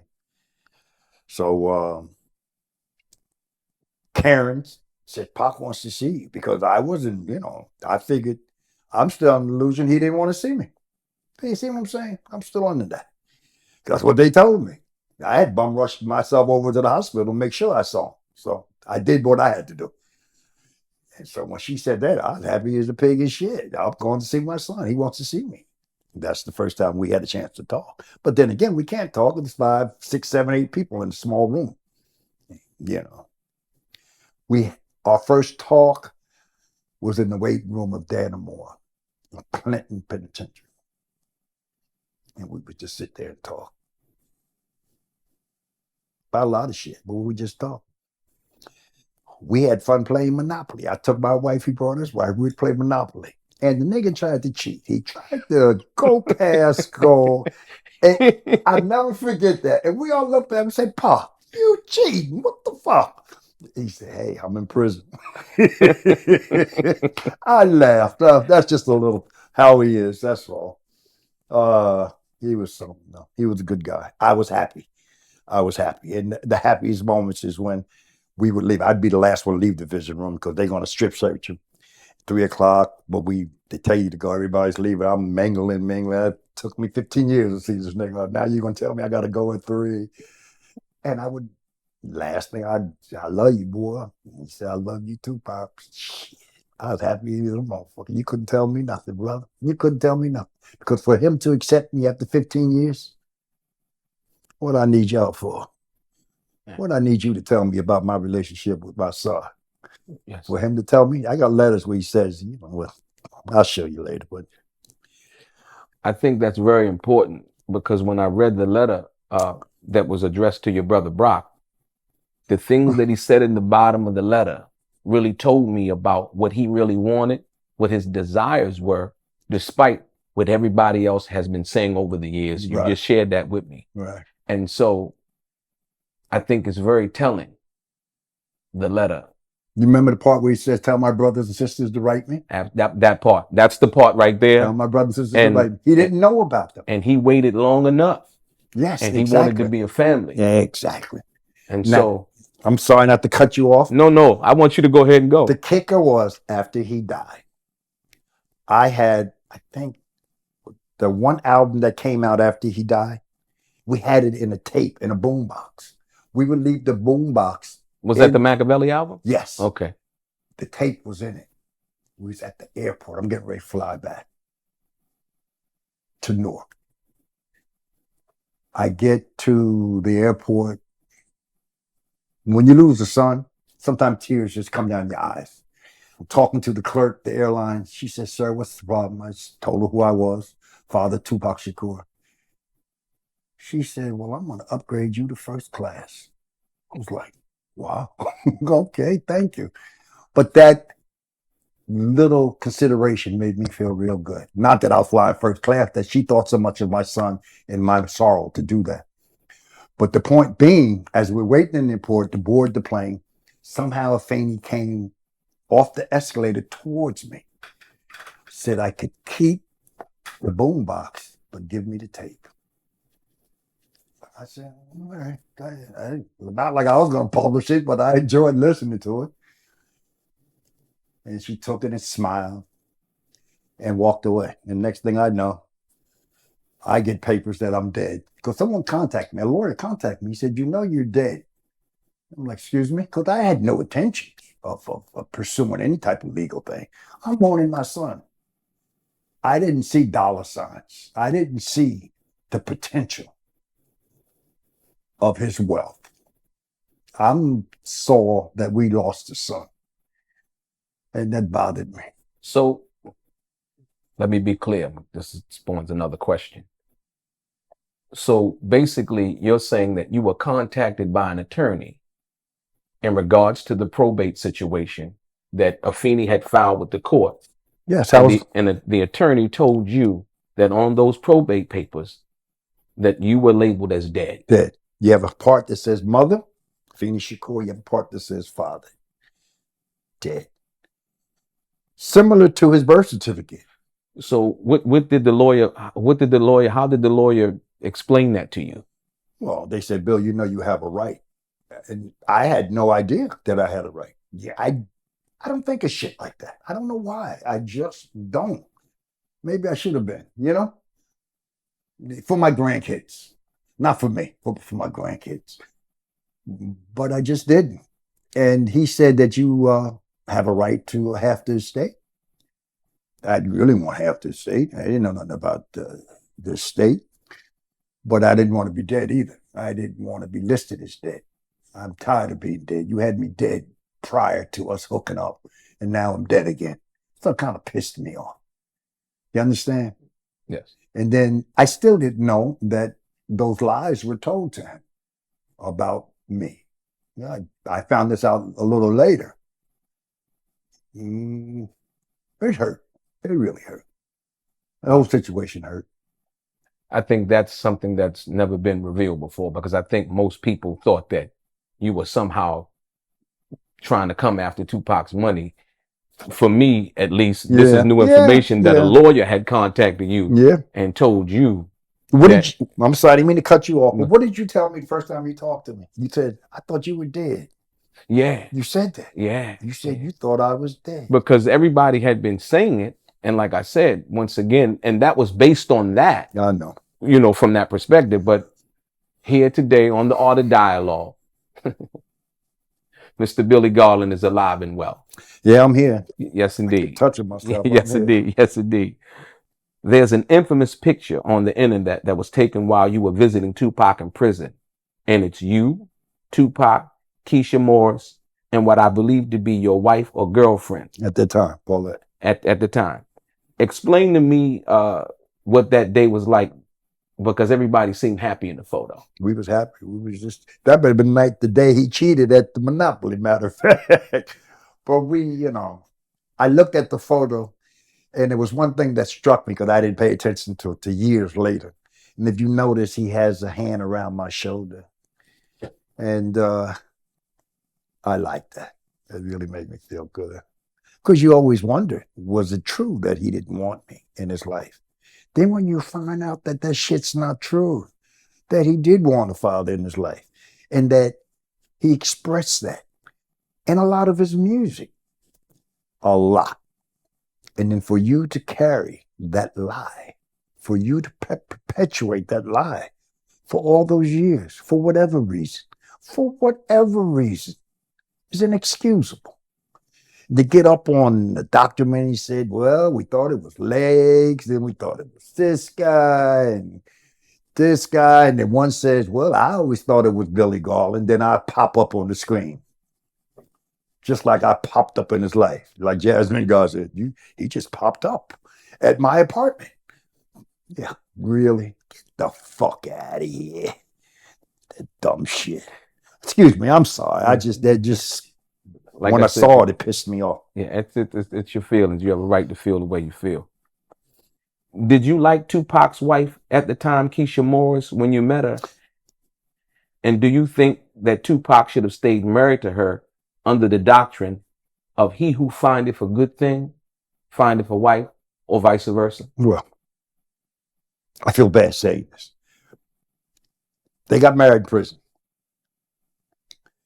People came to visit Pac. You'll see by the visiting list, a lot of people, different times. But not everybody came all the time. He kind of figured that if I had someone here, I would get the fuck out of a 9x6 cell every day at 9 o'clock. Guaranteed. Because she would be in Dannemora. It's a little apartment they bought her. In fact, I gave her money because the company, Interscope, hadn't given him the money. And I said, how you doing? I ain't had no goddamn money, you know, to be supporting or nothing, but I gave her like 100 or so. I just, yeah. She had a little apartment, no furniture in it. She was all right, but she was young. She was wide-eyed. I think she loved Tupac. But I don't think Tupac, knew what love was. He never consummated that relationship. That's why it was easier to get a null when he got out of prison. But I do think, I hate to try to diminish that relationship, but I think it was a marriage made for convenience in terms of getting out of that cell at 9 o'clock in the morning. Guaranteed. Because if people come to visit you, let's be honest, I started out many a time going to visit them, didn't get up there at 11 o'clock. Seen them, then shit happened. First time I went to see him, once again, Karen calls me. This is months after the quad shooting, he was sentenced. I didn't know if he wanted to see me.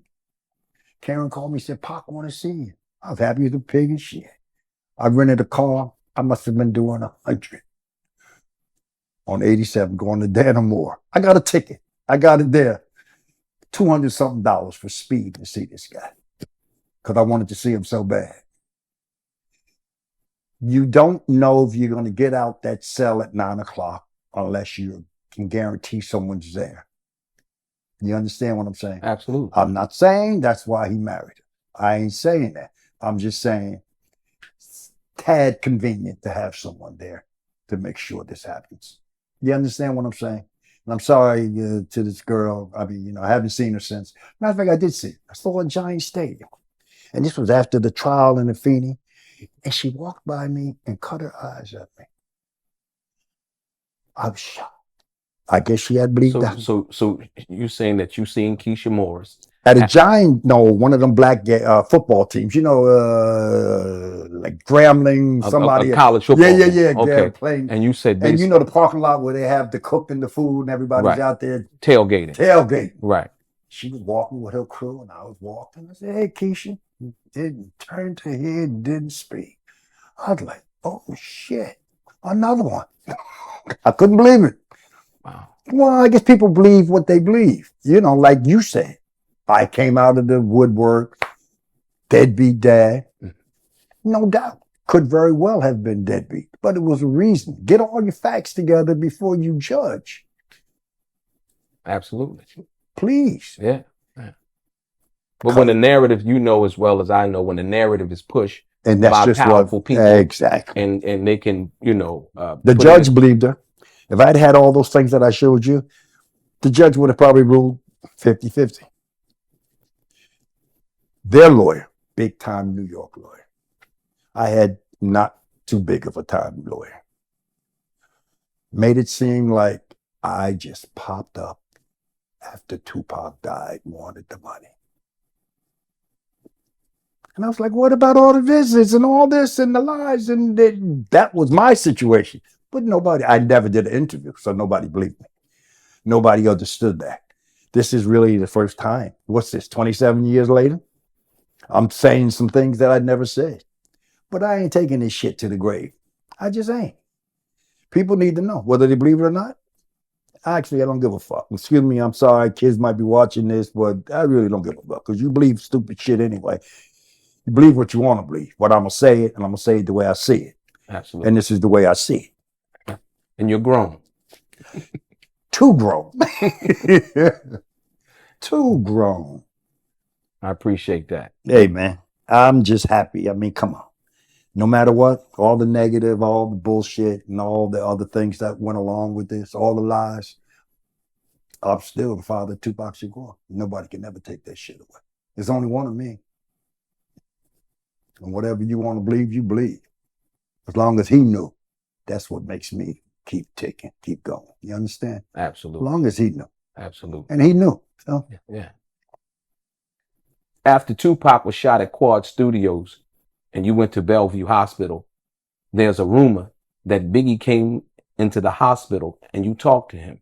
Is that true? And if so, what did Biggie say? Yeah, like I said earlier, he was very, very nice. I guess he saw some other people walking up to me, maybe because I looked just like Pac at that time, and he knew. But he walked up to me and said, "Mr. Garland, Tupac's father, I could see that." He said, "I'm very sorry, and if there's anything I could do, please let me know." So that shit, when I heard about them being involved in that, I just agreed. I've been around, okay? I've done these things. I've been around a lot of drama, and I know nobody who does a hit goes to the hospital by the goddamn self to visit the person they just shot. Now, they might go to the hospital mob style, but they taking 2 or 3 motherfuckers with them. You know what I'm saying? He was there by himself, just as innocent as you want to be. And it was just as nice as you want to be. And I knew he had nothing to do. I think Pac knew that too. I think they was feeding him that bullshit. So with that being said, did you ever get a chance to tell Tupac that Biggie had came to the hospital and visited him? I think I did, yeah.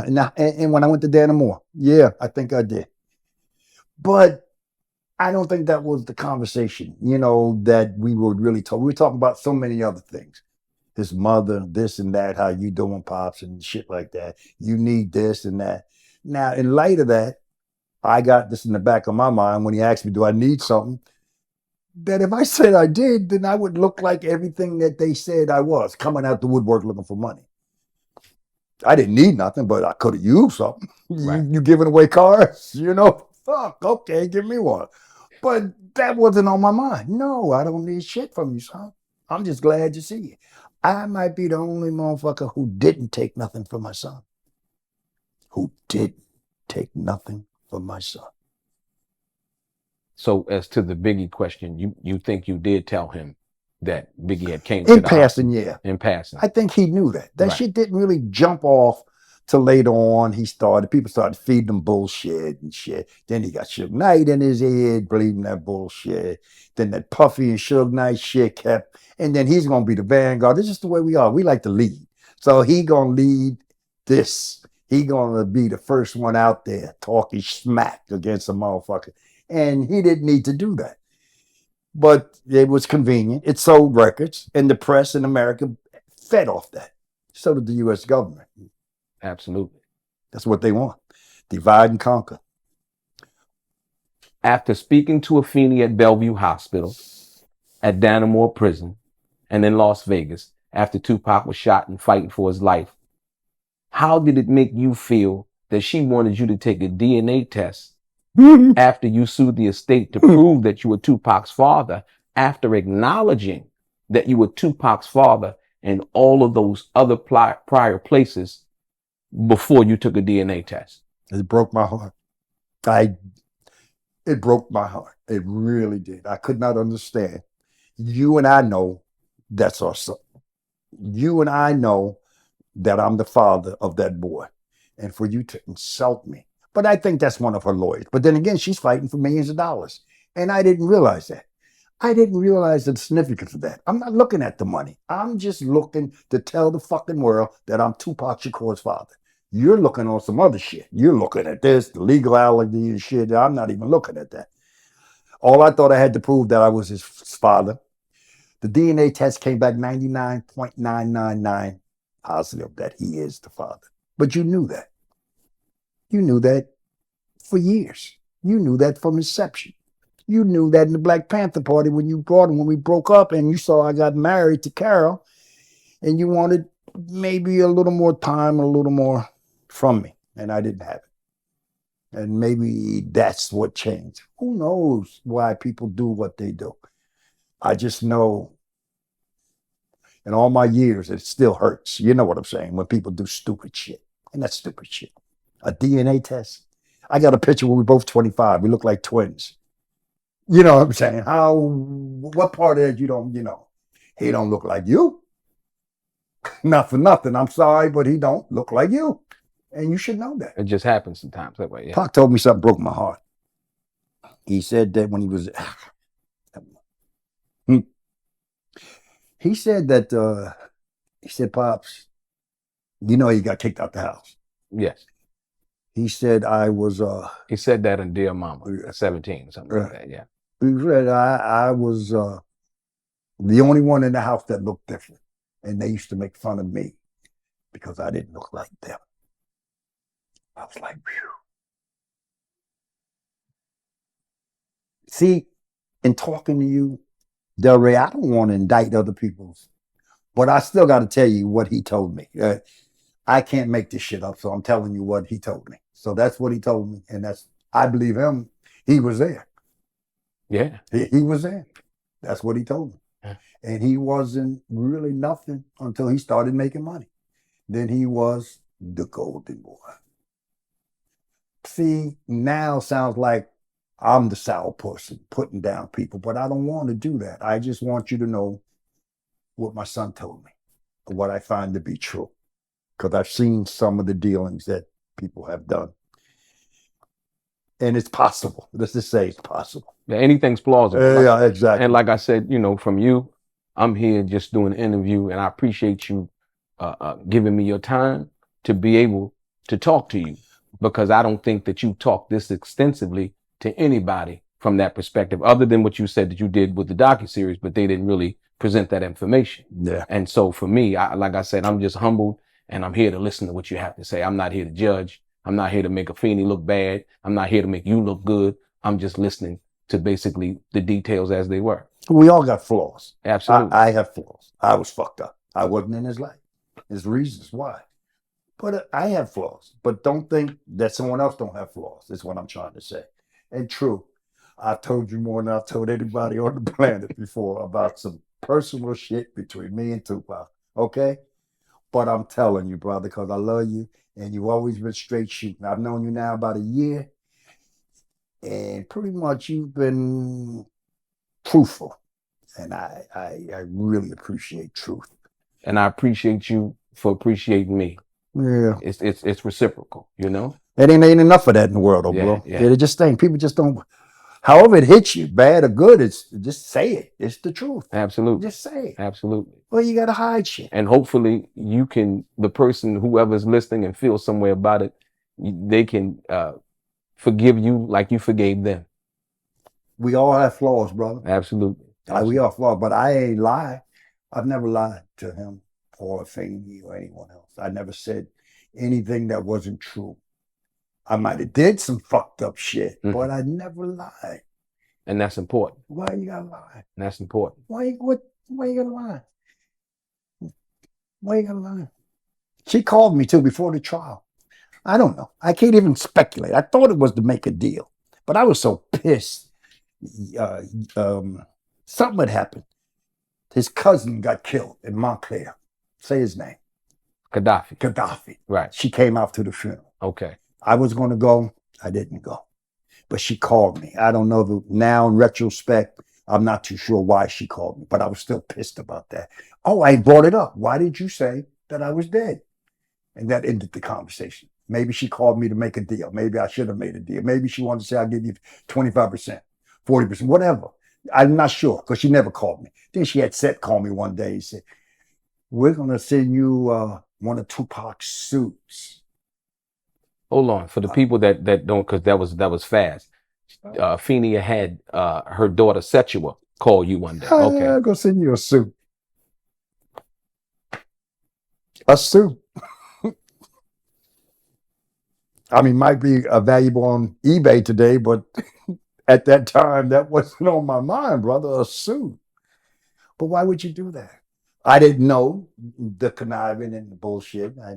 I'm still fucking dumbfounded by that, Because I always saw somebody like, you know, when you see somebody like so and then they ain't that, breaks your heart, man. And you still hold on to the initial belief. A lot of us do. And that was just a bump in the road. Maybe they are better. Maybe they are what you thought they were in the beginning. But the more I see things, the more I realize, nah. Because when I heard some things, I mean, she went on a talking spree and she talked about me like a dog. I just could not believe it. I mean, talk about Pac. That's why they got you here. Oh, yeah, he wasn't shit. He was a sperm bank. This shit went on for about, it was on YouTube. One of the things, she was at a college book signing, some shit. Broke my heart. I'm like, whoa, you got the money? Why all that slander shit? What's that about? Why? Make yourself feel better? Justify this or that? I don't know. I don't know. And I feel bad right after Dear Mama because the world loved Dear Mama. Everybody says, oh, that was beautiful. I saw you on Dear Mama. I saw her. Yeah, she's beautiful. But there's always something negative in a positive situation too. So forgive me if I'm concentrating on that.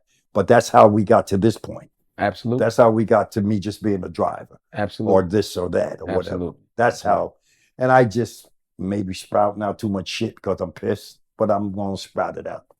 Yeah, I like I said, once again, I appreciate your honesty. Thank you. I appreciate that. Were you and Afeni Shakur ever on a visit with Tupac at the same time as his mother and father while he was in Dannemora prison? No. So you never... He got mad at me. Tupac got mad at you? June 16th, when I went up there again, maybe in July. On his birthday? He said, Papa, why you didn't come see me on your birthday? On his birthday? Yes. Yeah. Right, I told him, I said, I think your mother was here, was she? I didn't really want to be there. What am I going to say to you with her there? What is she going to say to me with you there? What's the purpose? Most uncomfortable. I'll never forget the first time we sat in the room together with her sitting in between me and Pop. Like a buffer, waiting for him, you know, whatever was going to be said to me and him. But I didn't know that, in fact, you know, she had lied. I didn't know that. I didn't know. I didn't know she had lied to him. I found that out much later. Very interesting. Very interesting. That's very interesting.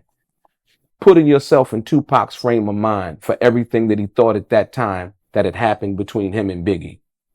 As Tupac had alluded to on 3 different occasions that he had slept with Biggie's wife, Faith Evans.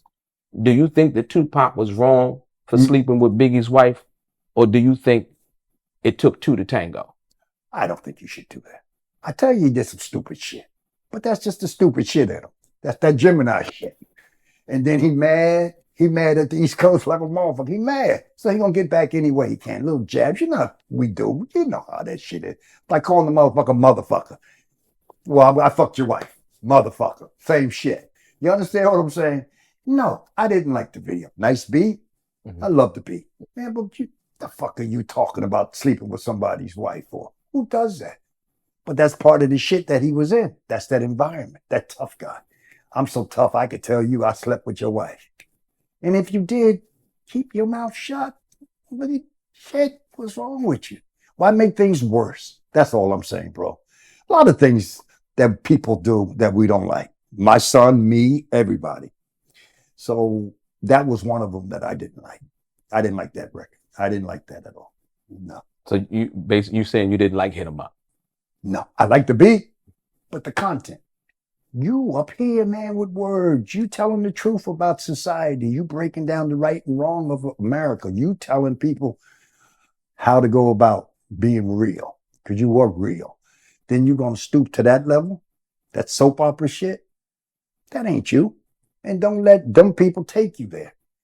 For what? This commercial? We got enough commercial motherfuckers. I can name some names, but I don't want to. Well, I will. Half the rappers in America are commercial. Watch TV. Watch the NBA game. They sell everything with rap. Everything's black rap, but it's commercialized. It's nothing substance. It has nothing. Offers absolutely nothing. And they make more money. Motherfucker made a record. He made more money than Pac made in 5 years. You know what I'm saying? They got mansions and shit. And it ain't, the beat ain't shit. The hook ain't shit. The music ain't shit, but they play it on the radio over and over and over. Marketing. You know about it. I ain't gonna tell you. I love this. I'm enjoying this conversation, man. I really appreciate it.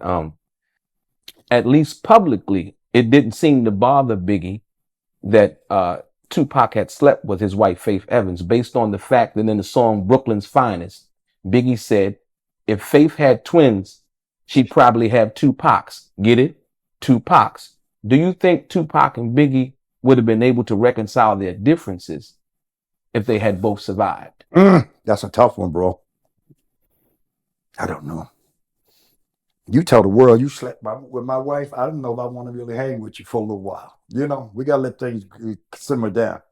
So I don't think so. I think aside from that, they might have in time as they both matured. You got to remember, these are kids. 25, 24. They're some babies, man. I think about when I was 25. I thought I knew everything. I realize now I didn't know jack shit.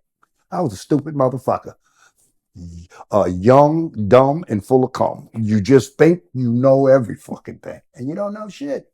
And I think when money, cars, and jewelry support that psyche that you do know something, you know, hey, I got money. Look at these guys. I got gold chains and shit. But you're a baby, and you're stupid. Not everybody. I'm just saying, the youngins. You know what I'm talking about. Exactly. Bro. And I can talk about it. You never had to work for it. Even though you're a good basketball player, good rapper, but you really never really had to work for it. You didn't do what your parents did to appreciate what you had. Because if you did, maybe, just maybe, you might not buy a $200 million fucking house. Do you know how many $250,000 houses you can buy for the poor with $200 million houses? I don't want to mention no names, but you know what I'm talking about. Okay, he's got $1 billion, but not for fucking nothing. You don't have to do that. We know you rich. How much is it? Pac spoke on that too. How much is a fucking no? How many houses do you need? You're speaking about Jay-Z. Okay. It's okay. I mean, it's all over the news. Yeah. But Jay-Z's going to be mad. Oh, Pac's father and shit. Watch him say. I love you, Jay. And you do a lot for people. Because my daughter loves you. And every time I talk about you, she brings you up. You and Beyonce. I love her too.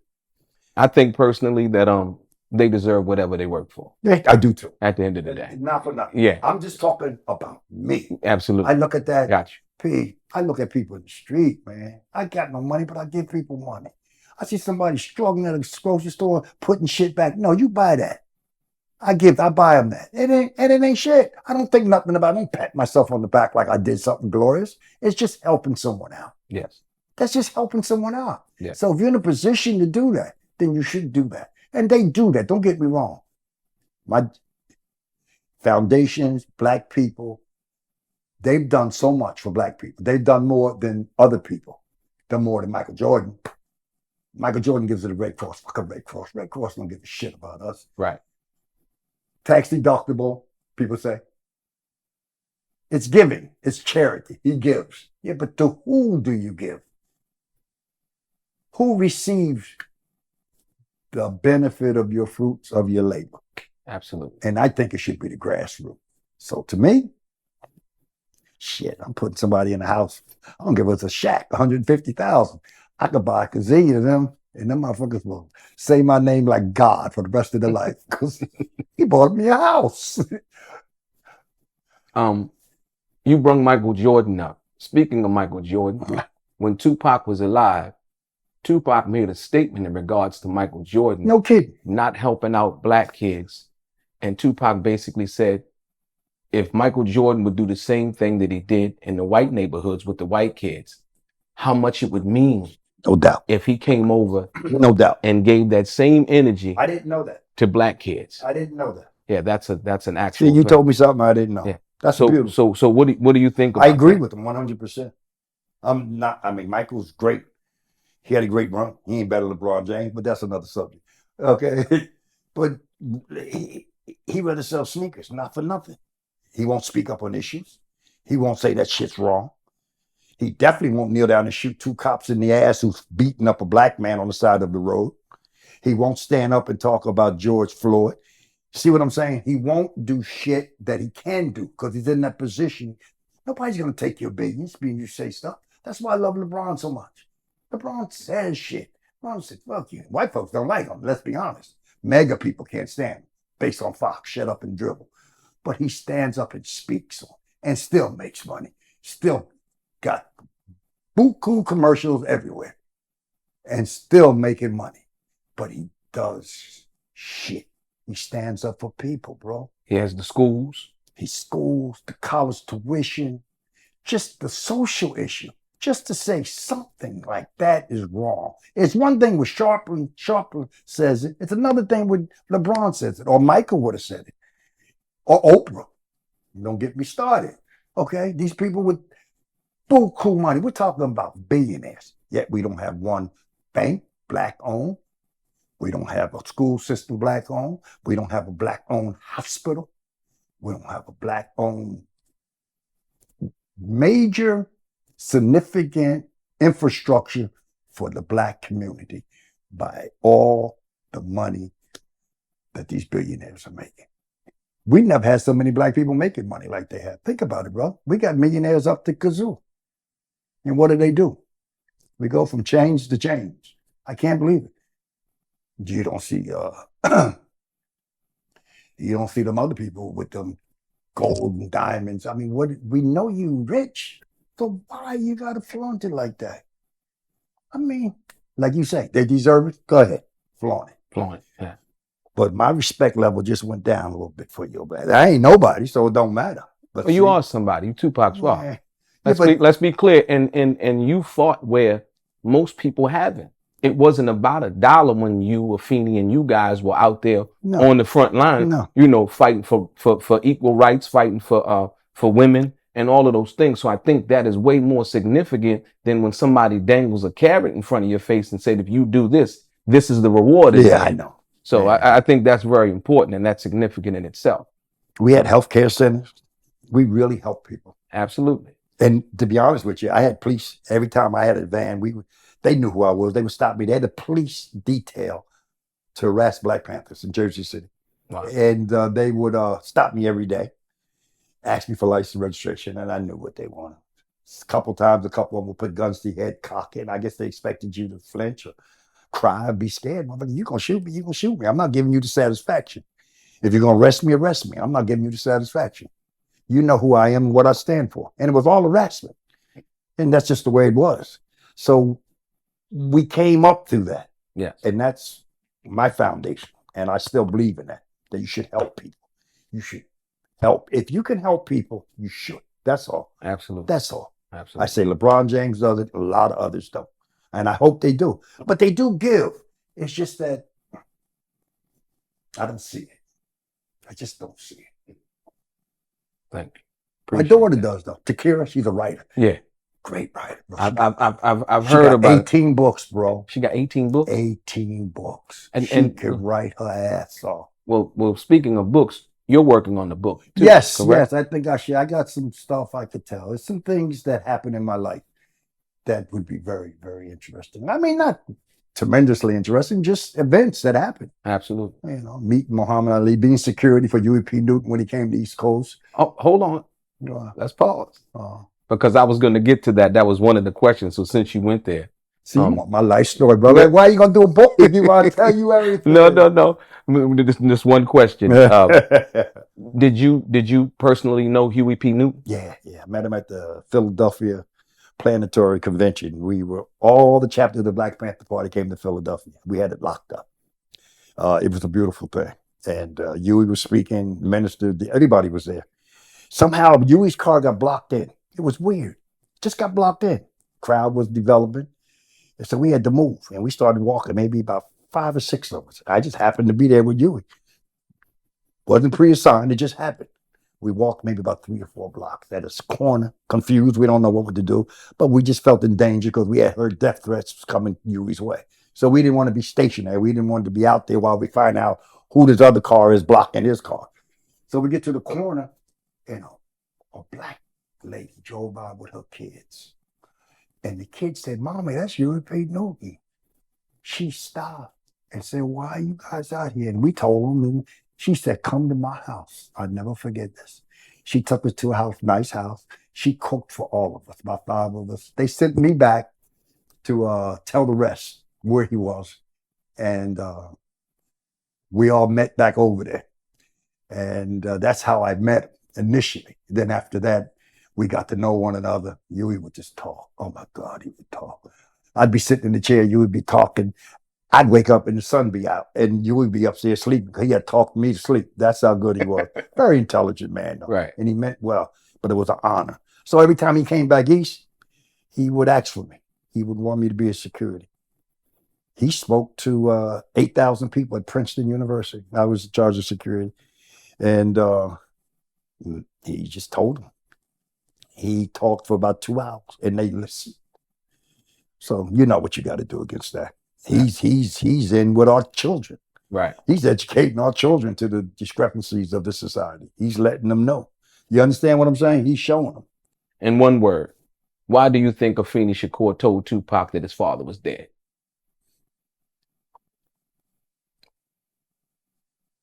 That's a good one. I can't find no other answer except I got this, because she was out of his life also. Just as he was coming up, she was in rehab and doing all that other stuff, you know, with that crack and shit. I was doing shit, but it wasn't with that. But I mean, just doing shit, wasn't working. Selling a little bit of shit here and there. You know what I'm saying? I was out there too, but it was different. It wasn't like this shit here. But I think it was money. Unfortunately, maybe she just thought that she had to control that factor. I don't know. I don't want to say that. I can't. That's speculation. That's the only thing I could think of is money. Why wouldn't you tell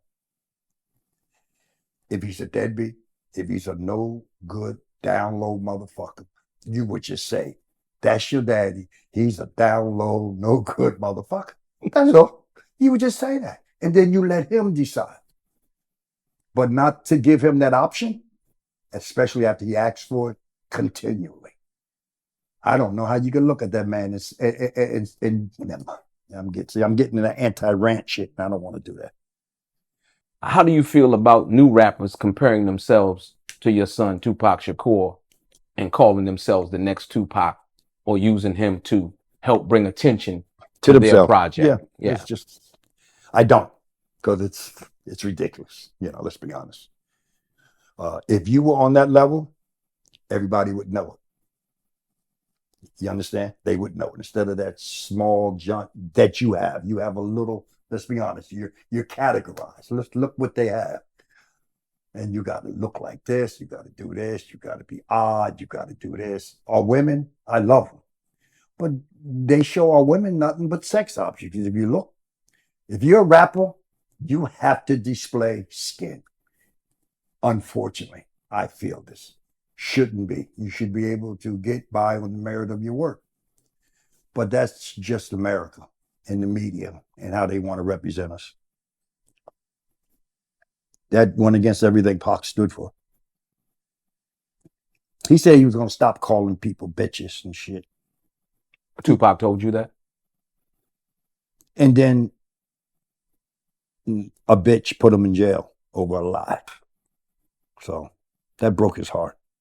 See, he kept getting his heart broken. He kept getting hurt by people that he loved and cared for. And that'll change you, bro. Somebody you trust. Absolutely. Or want to trust, or want to support, or want to fight for, or want to die for. Betray you. Yeah. It's the loyalty, the camaraderie, none of that's really the same anymore. And then the biggest one was Suge Knight. Right. You know, this motherfucker, I feel so bad. I got to live the rest of my life realizing that maybe if I was a better father, he might not have gotten that situation. He might have had enough wisdom to know that this motherfucker ain't nothing but a scoundrel. But he looked up to him like a father. Then to find out a year, 8 months later, that he's cheating him out of all of his money, that's the final betrayal. So his whole life, he's had betrayals. Me for not being there. His mother for lying about him and his father. The people in his life. The women. Yeah. Getting robbed. Getting shot. Going to jail for a lie. All this is people that he loved. Black people. And they all betrayed him. I don't think nobody's ever really focused on this people don't understand when you just said that. A lot of people don't understand that Tupac was shot twice in 2 years. Who does that? How does that make you feel to even know that? It breaks my heart. And I'm there every time in the hospital after my son got hot lead in his soul. 9 times. 9 goddamn bullets. And still this nigga didn't die right away. I said, he's a strong black man. But it wasn't fair. It wasn't right. For what? What did he die for? What did he die for? There lies the question. And that's the one everybody's trying to figure out. And as far as I can see, the best they can go with is a fucking death row medallion. And I refuse to let that slide. That ain't why my son died. It wasn't for no death row medallion. But I got no proof. And I can't say, but we know it wasn't that. I could say I think that Tupac died because he was an honorable individual. And he thought that that honor meant something.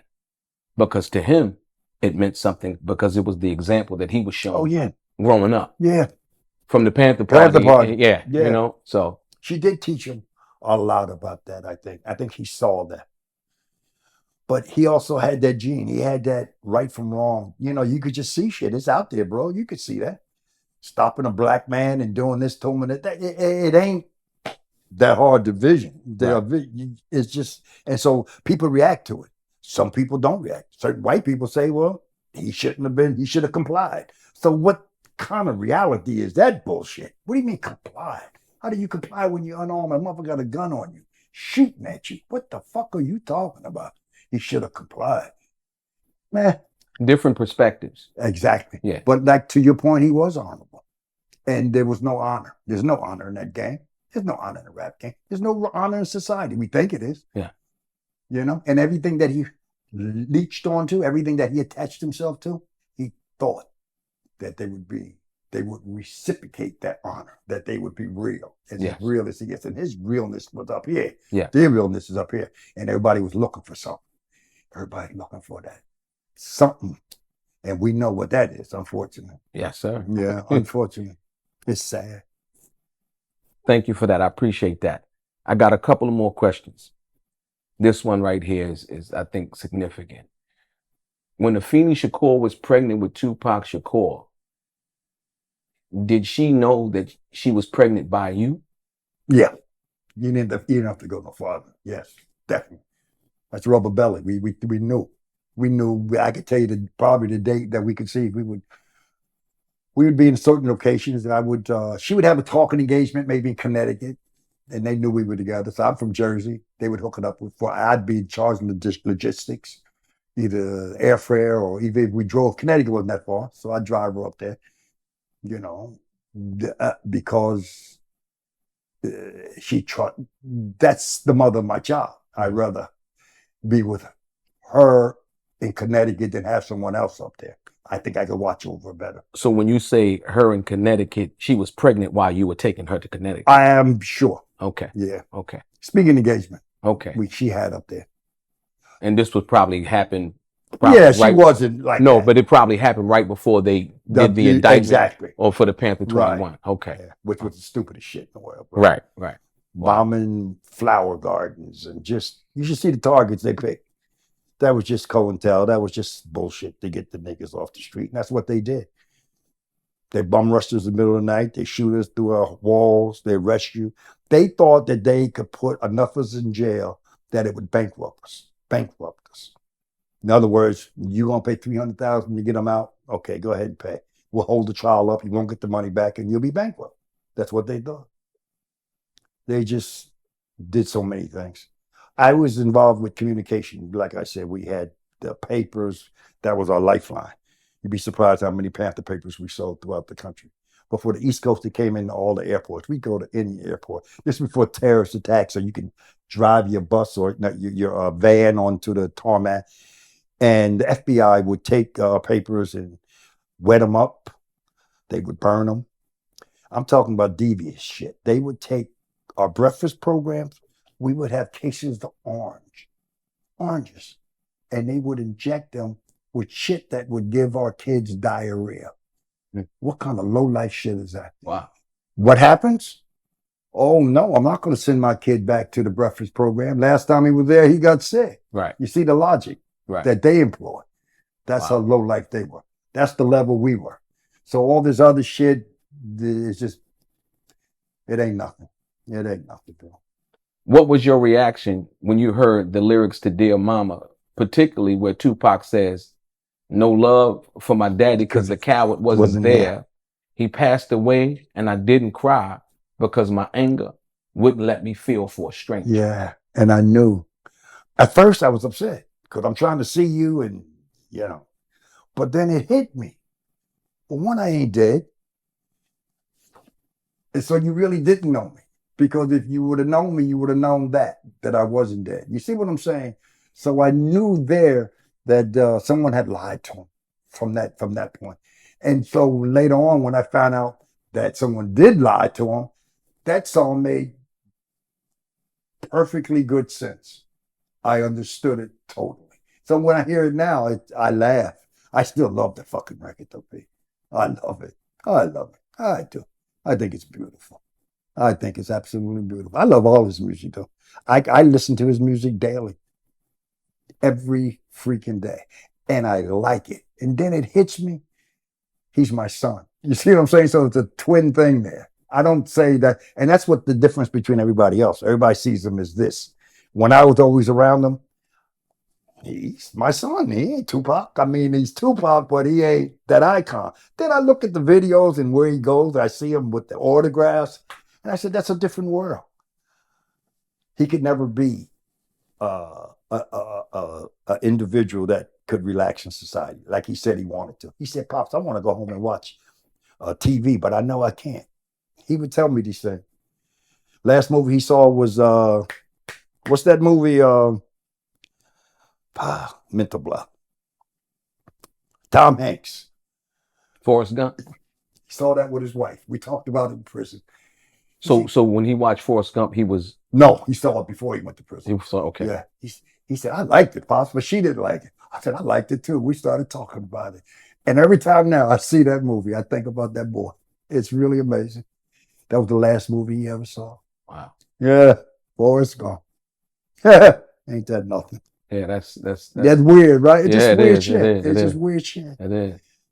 He said, I just like to sit on the couch, eat sunflower seeds, and cool out for a little while, smoke some weed. But he gets caught up. I'm Tupac. Let's hit the bars. Let's do this. Let's do that. Who wouldn't want to do that? Everywhere you go, people look at you, crowds, people drawn to you. Right. Signing autographs, buying you this, buying you that. It's a whirlwind, brother. And you can get caught up in it. And he did. That's true. Yeah. That's true. And he said he was caught up. He said as much. He was. Yeah, he said he was caught up. He said he was going to stop it, but he got with the wrong people on the wrong coast to stop it. There's a different world out there, bro. I lived out there as a kid. I lived in North Hollywood. My mother died when I was 6. Illegal abortion. She got scraped by the midwife. Everything seemed fine. Found out my mother started bleeding. She found out that it was a twin. So when she scraped the first one out, the second one got punctured. So she's got a punctured child in her stomach bleeding to death. And instead of her going to the hospital, she didn't want to dime out the midwife. Until this day, I was 6 years old. I wish I knew 911 was available because I had no idea my mother was going to die from an illegal abortion. But I don't know.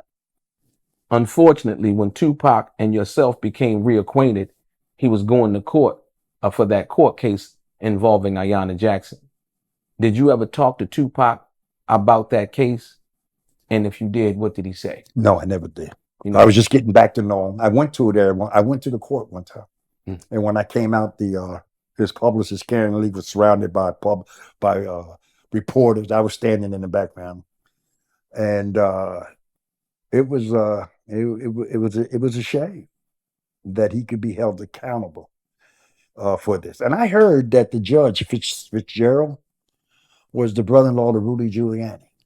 So the fix was in. from the get-go. I never knew that. Yeah, he was going to the joint. Groping, brother. The last time you heard a motherfucker went to jail for groping. You got the president that says, I grabbed him by the pussy. He ain't in jail yet. Fuck out of here. The prosecution in Tupac's case in New York overstacked the charges against Tupac in hopes that Tupac would be forced to take a plea bargain. The fact that Tupac took it to trial and left it in the hands of the jury says what to you about your son? Yeah, I don't know.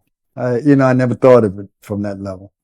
But I know I wouldn't have taken a deal. And so I'm sure, who wants to cop to something that you feel you're innocent? Because he didn't even grope her. He left her. He went in the other room. He got a massage and fell asleep. He thought she was there for him. But she letting all the other guys do this. Well, I don't want to get into it. Then I'll be in court. But it was some other shit that went on. You understand? And it wasn't the way they pretend. But the cops are going to run with it. All you need is a DA to indict. Now you got to prove you didn't do what she said you did. And that's the hardest thing in the world, is to prove against what a woman said you did to her. That's pretty a no-win situation unless you got witnesses. And all the witnesses jacked. And that's what betrayed them. They betrayed them. Biggie, all the motherfuckers up there, they all left. And then they left the fucking guns up there. Who does that? Hey, Pop, police coming. But we're going to leave these guns here. So you take that rap. Get the fuck out of here. He's the only one that goes to jail. What's that tell you? Yeah, it speaks a lot. Like I say, once again, the loyalty, the camaraderie, and the trust. Breaks his heart. Yeah. I think that's where the bitterness started to come from there. His bitterness. The bitterness. Towards shit. And he would express it so maybe the wrong way. But you can understand how it stacks up. Absolutely. Absolutely.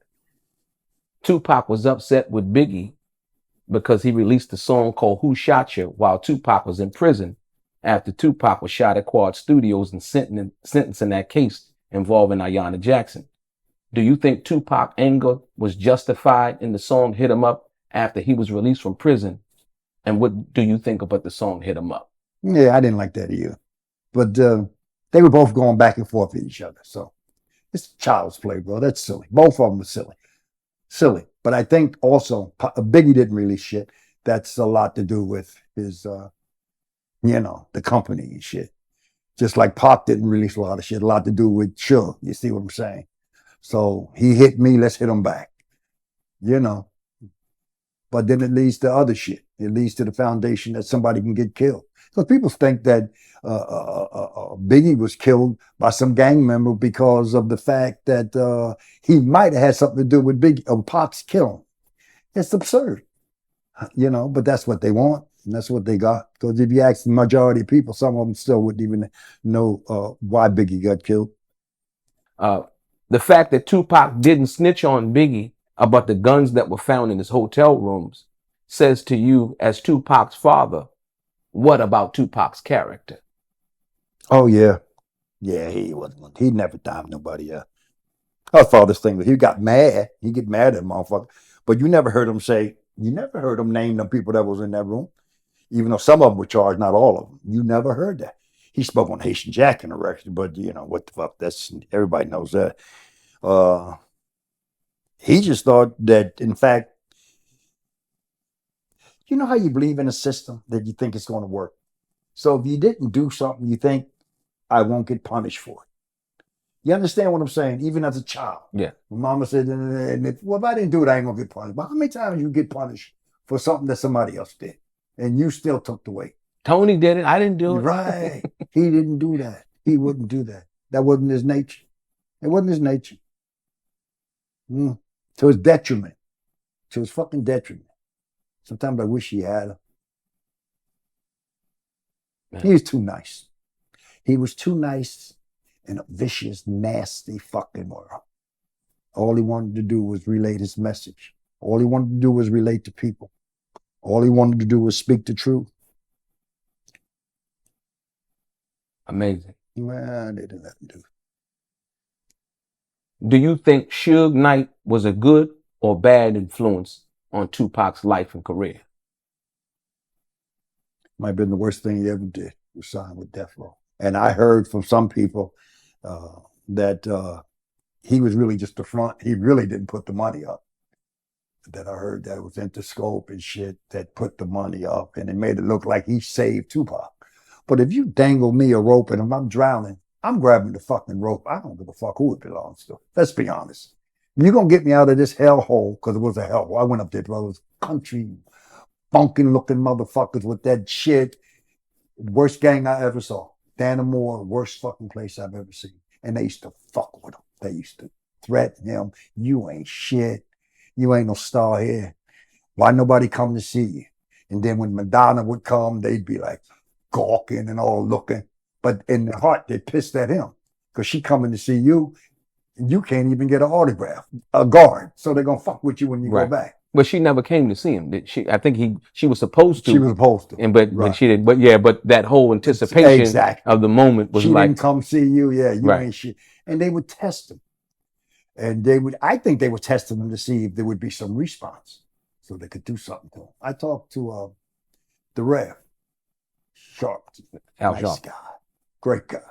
You were the one who called Al Sharpton to let Al Sharpton know that Tupac was receiving threats in prison. I owe him to this day. Elaborate on that, please. I called him and he met me in Fort Lee, New Jersey at a restaurant, one of the little diners. Me and my wife were eating. Al came in. Of course, they knew who he was. They looked at him. Guess what he ordered? A slice of watermelon. I thought that was so cool. You know how they say niggas like watermelon. And they was all white people staring at him. I guess he just wanted to shove it in their face. He ordered a slice of watermelon. I said, go, Al. Anyway, I said, could you possibly, go up to Dannemore and speak to the warden in hopes that my son's safety would be guaranteed. I went up the next day. I thought I just loved that. He'll always be my hero. Talked to the warden. Warden talked to his lieutenants and captains. He said, Pops, when I went to visit Tupac, he said, Pops, I don't know what you did, but the warden was coming by my cell every 45 minutes saying, are you all right? Any problems? Lieutenants and captains was coming by and saying, you all right? Any problems? So I don't know what he said to him, but it must have been enough to put the fear in them that they weren't going to let his goon employees intimidate him and hurt him. And he thanked me for it. He said, thanks, Pops. I'll never forget it. I was happy, though. I still owe that man something, Reverend Al Sharpton. I owe him something. In the Dear Mama documentary, Tupac's auntie Gloria said that Afeni told her she didn't know who Tupac's father was. When was the first time you found out that the baby that Afeni Shakur was carrying was yours? When he was born. Everybody knew. He was coming up to me in the Panther office. We all knew. Yeah. Immediately. There was no question.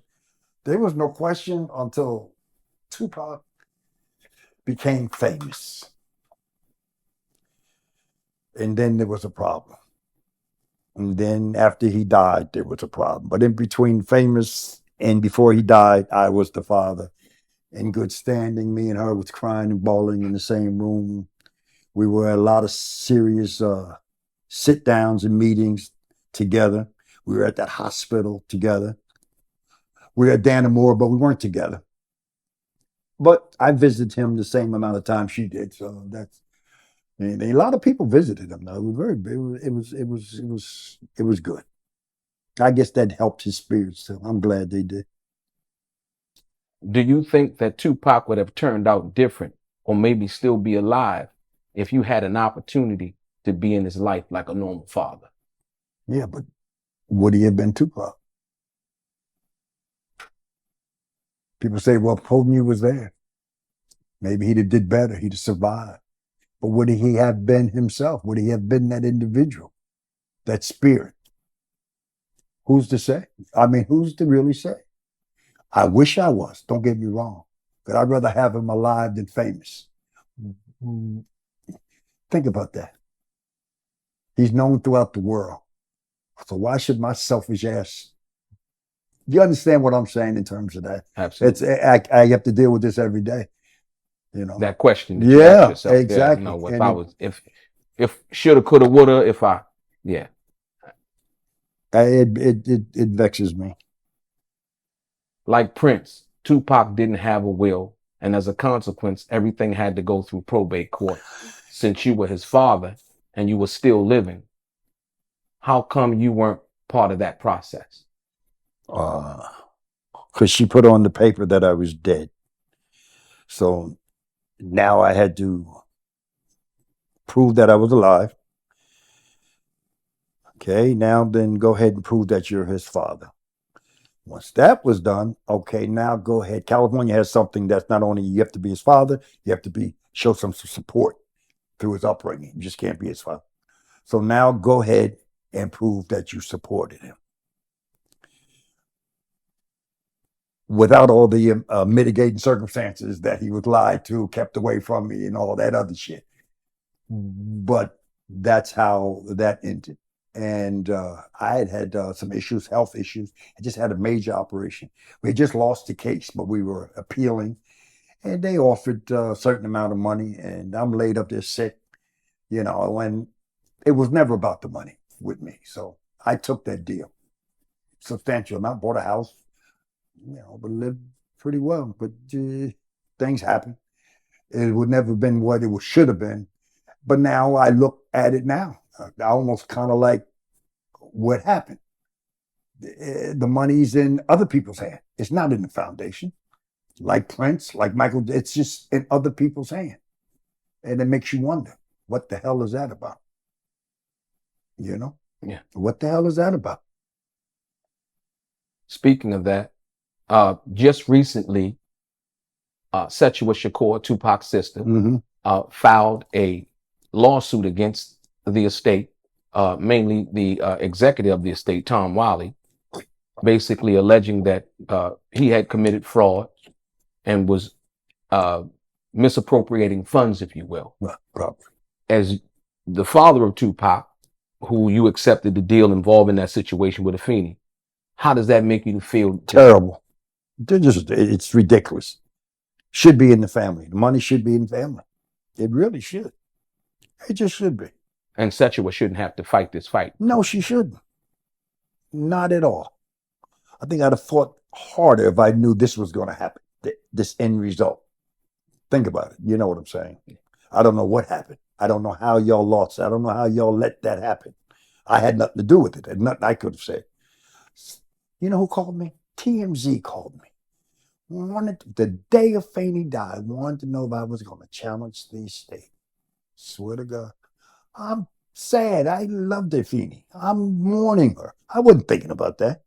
I probably had a right. I probably could have made a little damage. It's a good settlement, but I wasn't still thinking about that. I never think about money, and I should, to the detriment of my grandchildren. I'm all right. I ain't rich, but can do what I want to do, can go where I want to go, can eat what I want to eat. I'm all right. I'd like to be better. Don't get me wrong. I play the picket now and then, shit. But I'm just saying, if I knew it was going to end up like that, I think I might have fought a little harder. There's just so much deception in the world. I don't know how they got that. I don't know how that ended up in the hands of a Caucasian man. I have to understand, how did y'all let that happen? And what happened to the husband, the so-called husband? Where's his money? Where's his name? You know what they do? They give you $3, $4, $5 million, go away. Same there. Give them money, maybe $16,000.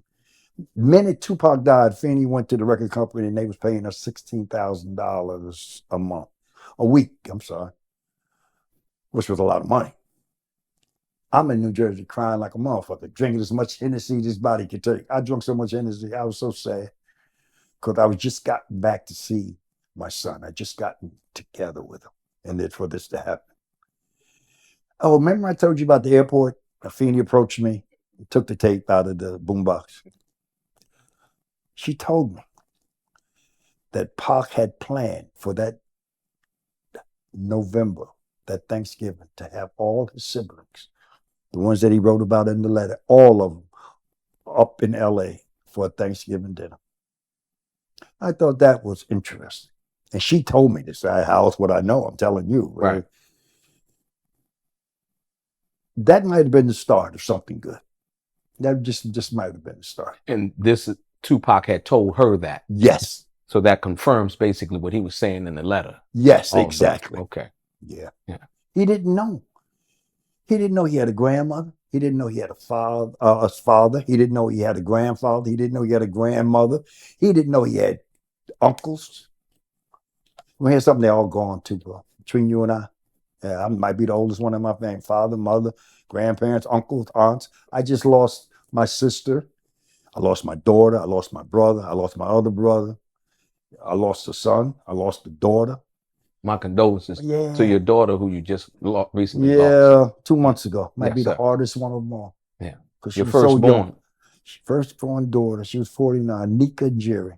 She was producer for General Hospital for years. Nobody knew that. Yeah, I know. See, She didn't want to tell nobody. That's Tupac's older sister. Yes. Tupac's youngest sister. Tupac's youngest sister. Yeah, the boys were always older. Was a producer on General Hospital. Yeah, Landon, Malik, and then Tupac, then Nika, then Takira, then Billy Jr. That's his sibling. As you sit here on this couch, as we do this interview, what would you like people to remember Billy Garland, the father of Tupac Shakur, as at the end of his life? Very interesting. Of my sacrifice, what I wanted to do and for my people. I gave up a promising career, playing basketball, going to college, to be in the Black Panther Party. I don't regret it for one moment. I went from being out on half court of Madison Square Garden for being All-State New Jersey. They brought all the players out and they bring you out half court and at the basketball game. Clyde Frazier, Willis Reed, all of them. They give you an award. And then after that, you go have dinner with the Knicks. I loved it. Okay? But that, with what I was about and what I was planning on doing, I gave it up because I just didn't like injustice. And I think I would want them to remember that. I just don't, I still talk about it. And I got a small audience, Facebook, Instagram, anything that goes down, you see it, I speak on it. People say, well, why are you so upset? I just hate to see shit like that. It breaks my fucking heart. Why you got to shoot a brother in the back for nothing? You know, why you got to do that? Why you got to do this? And it keeps getting done and it just worse and worse. And it bothers me. My wife tells me I should not. My wife, Alex, sweetest girl, saved my life. Without her, I don't think I'd be shit. I met her at a very late age, at 50. Beautiful woman. She is. I've actually seen photos of you and her. Yeah, that's my girl. But I don't know. It's just crazy, bro. I think I done told you too much, man. They gonna come after me. I'm gonna have a lawsuit. You ain't got no lawsuit, man. Look, the government gonna put out a contract. Nah, they ain't gonna put out. Follow me around. Hey, look, don't get Tupac on me. Don't get paranoid on me. No. You know, brother. I'll tell them. I'll be 74 in 2 months. Ain't too much you could do for me. I had a couple cancers. I'm surviving. I got COPD. My knees killed me from playing basketball. But I keep taking and I'm going to keep going. So it ain't too much you could do. What you going to do? What the fuck? Just when I was young, what the fuck can you do to me? Kill me? I ain't keeping quiet. Till the day I die, I'm always going to speak the truth. Right or wrong.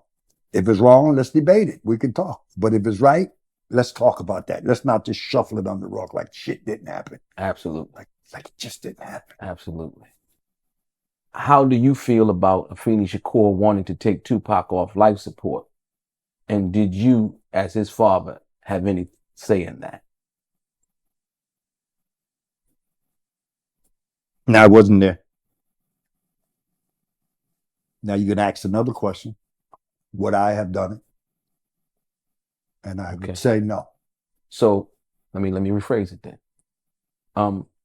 If it were up to you and seeing Tupac Shakur in the condition that he was in Las Vegas, in a coma, to take him off of life support, would you have taken him off life support? To me, man, see, I'm just cut a little different. To me, a little something is better than nothing. And death is nothing. There's nothing left after death. There's no Tupac. So I'd rather had a quarter, a half, a third of Tupac. He still would have been Tupac. So he can't rap. Motherfucker, he can write. He can act. They say his heart stopped. They brought him back. They said it stopped again. They brought him back. Man, I'd have made the motherfuckers work on that 100 times. If you could do that, you ever watch the movies? They just keep pumping, just keep pumping. I don't give a shit. Please. Now, I don't know. It's just the way I am. That's just the way I am, bro. I would not. I'm not questioning her judgment in that. Like I said, I wasn't there. Maybe she saw something I didn't see. I was coming back to the hospital. That's 15 fucking minutes. If I would have been there, maybe we would have had a different discussion on it. Yeah. As Tupac's father, did you have any say-so in Tupac being cremated? No, not one thing. Wasn't invited to the event. Not at all. I was going to bum rush it. I was going to take his two brothers, which are both 6'2", and we all going to go to it and just bum rush it. Yeah. Well, they all look like, I don't know if you've seen them. They look just like them. So we weren't even invited. So it started then, unfortunately. And I don't know how we went from mourning our son in that room in the Golden Nugget on September 13th, 1999. 1996, I'm sorry, to not existing. How did that go? How did that work? What caused that? What was the reason for that? Why would you do that? And there's only one conclusion I can come to is selfishness and money. Thank you, Mr. Garland. I appreciate it. Yeah, I appreciate saying some things to you that I haven't said in a long time. I don't know how they came out, and I'm sorry if I sound I think to the contrary. I think you being you is the best thing that you can be. If you came in here and tried to give politically correct answers, try to say all of the things that you needed to say, some soft shit, and tried to do all of that, I think it would come across as disingenuous. Nice. I think I can see a lot of that fire that Tupac had in him that possibly came from you, and just how, from what I've seen and the things that I experienced. Yeah, but like I said, more importantly, William Garland, the father of Tupac Shakur, thank you for giving me your time. Thank you for being here on the Art of Dialogue. I appreciate you, and wish you nothing but the best. Thank you, brother. I enjoyed talking to you.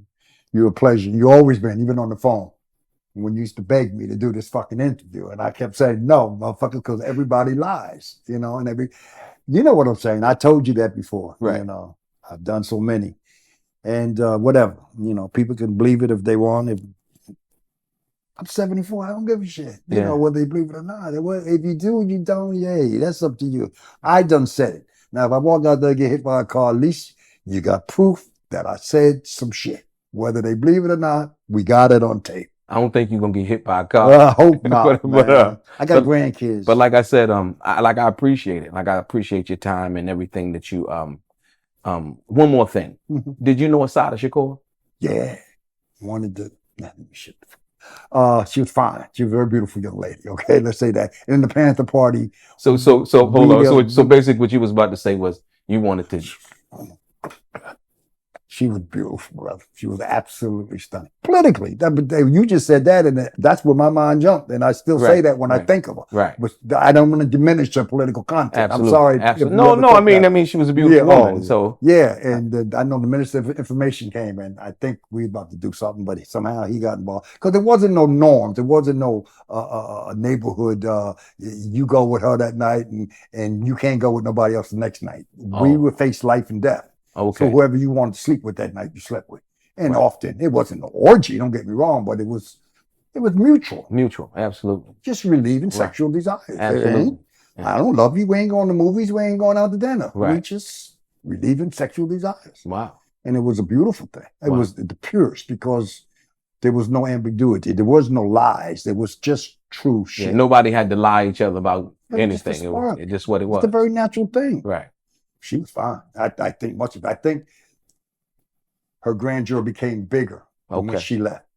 when they broke her out when she became in Cuba, because she wasn't.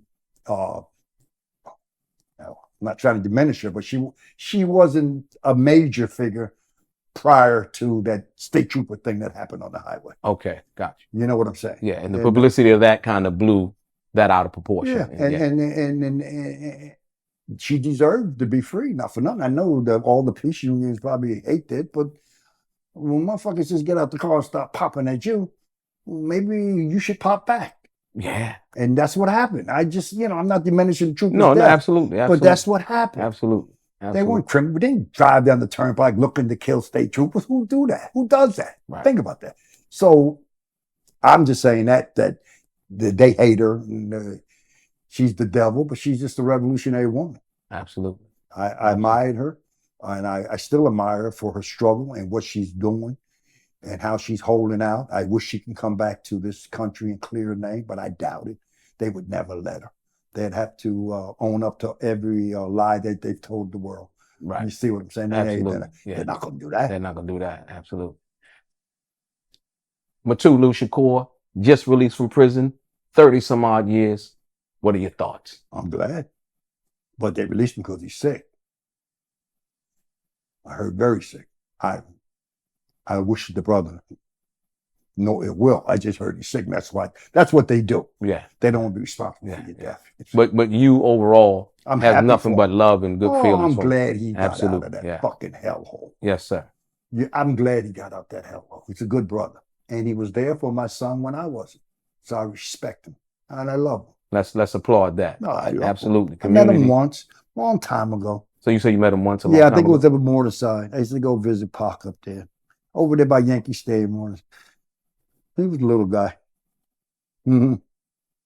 Wish I'd visit him more, but that's on me. I'll have to carry that around, but that's what you do when you're old, carry around your mistakes. Yeah.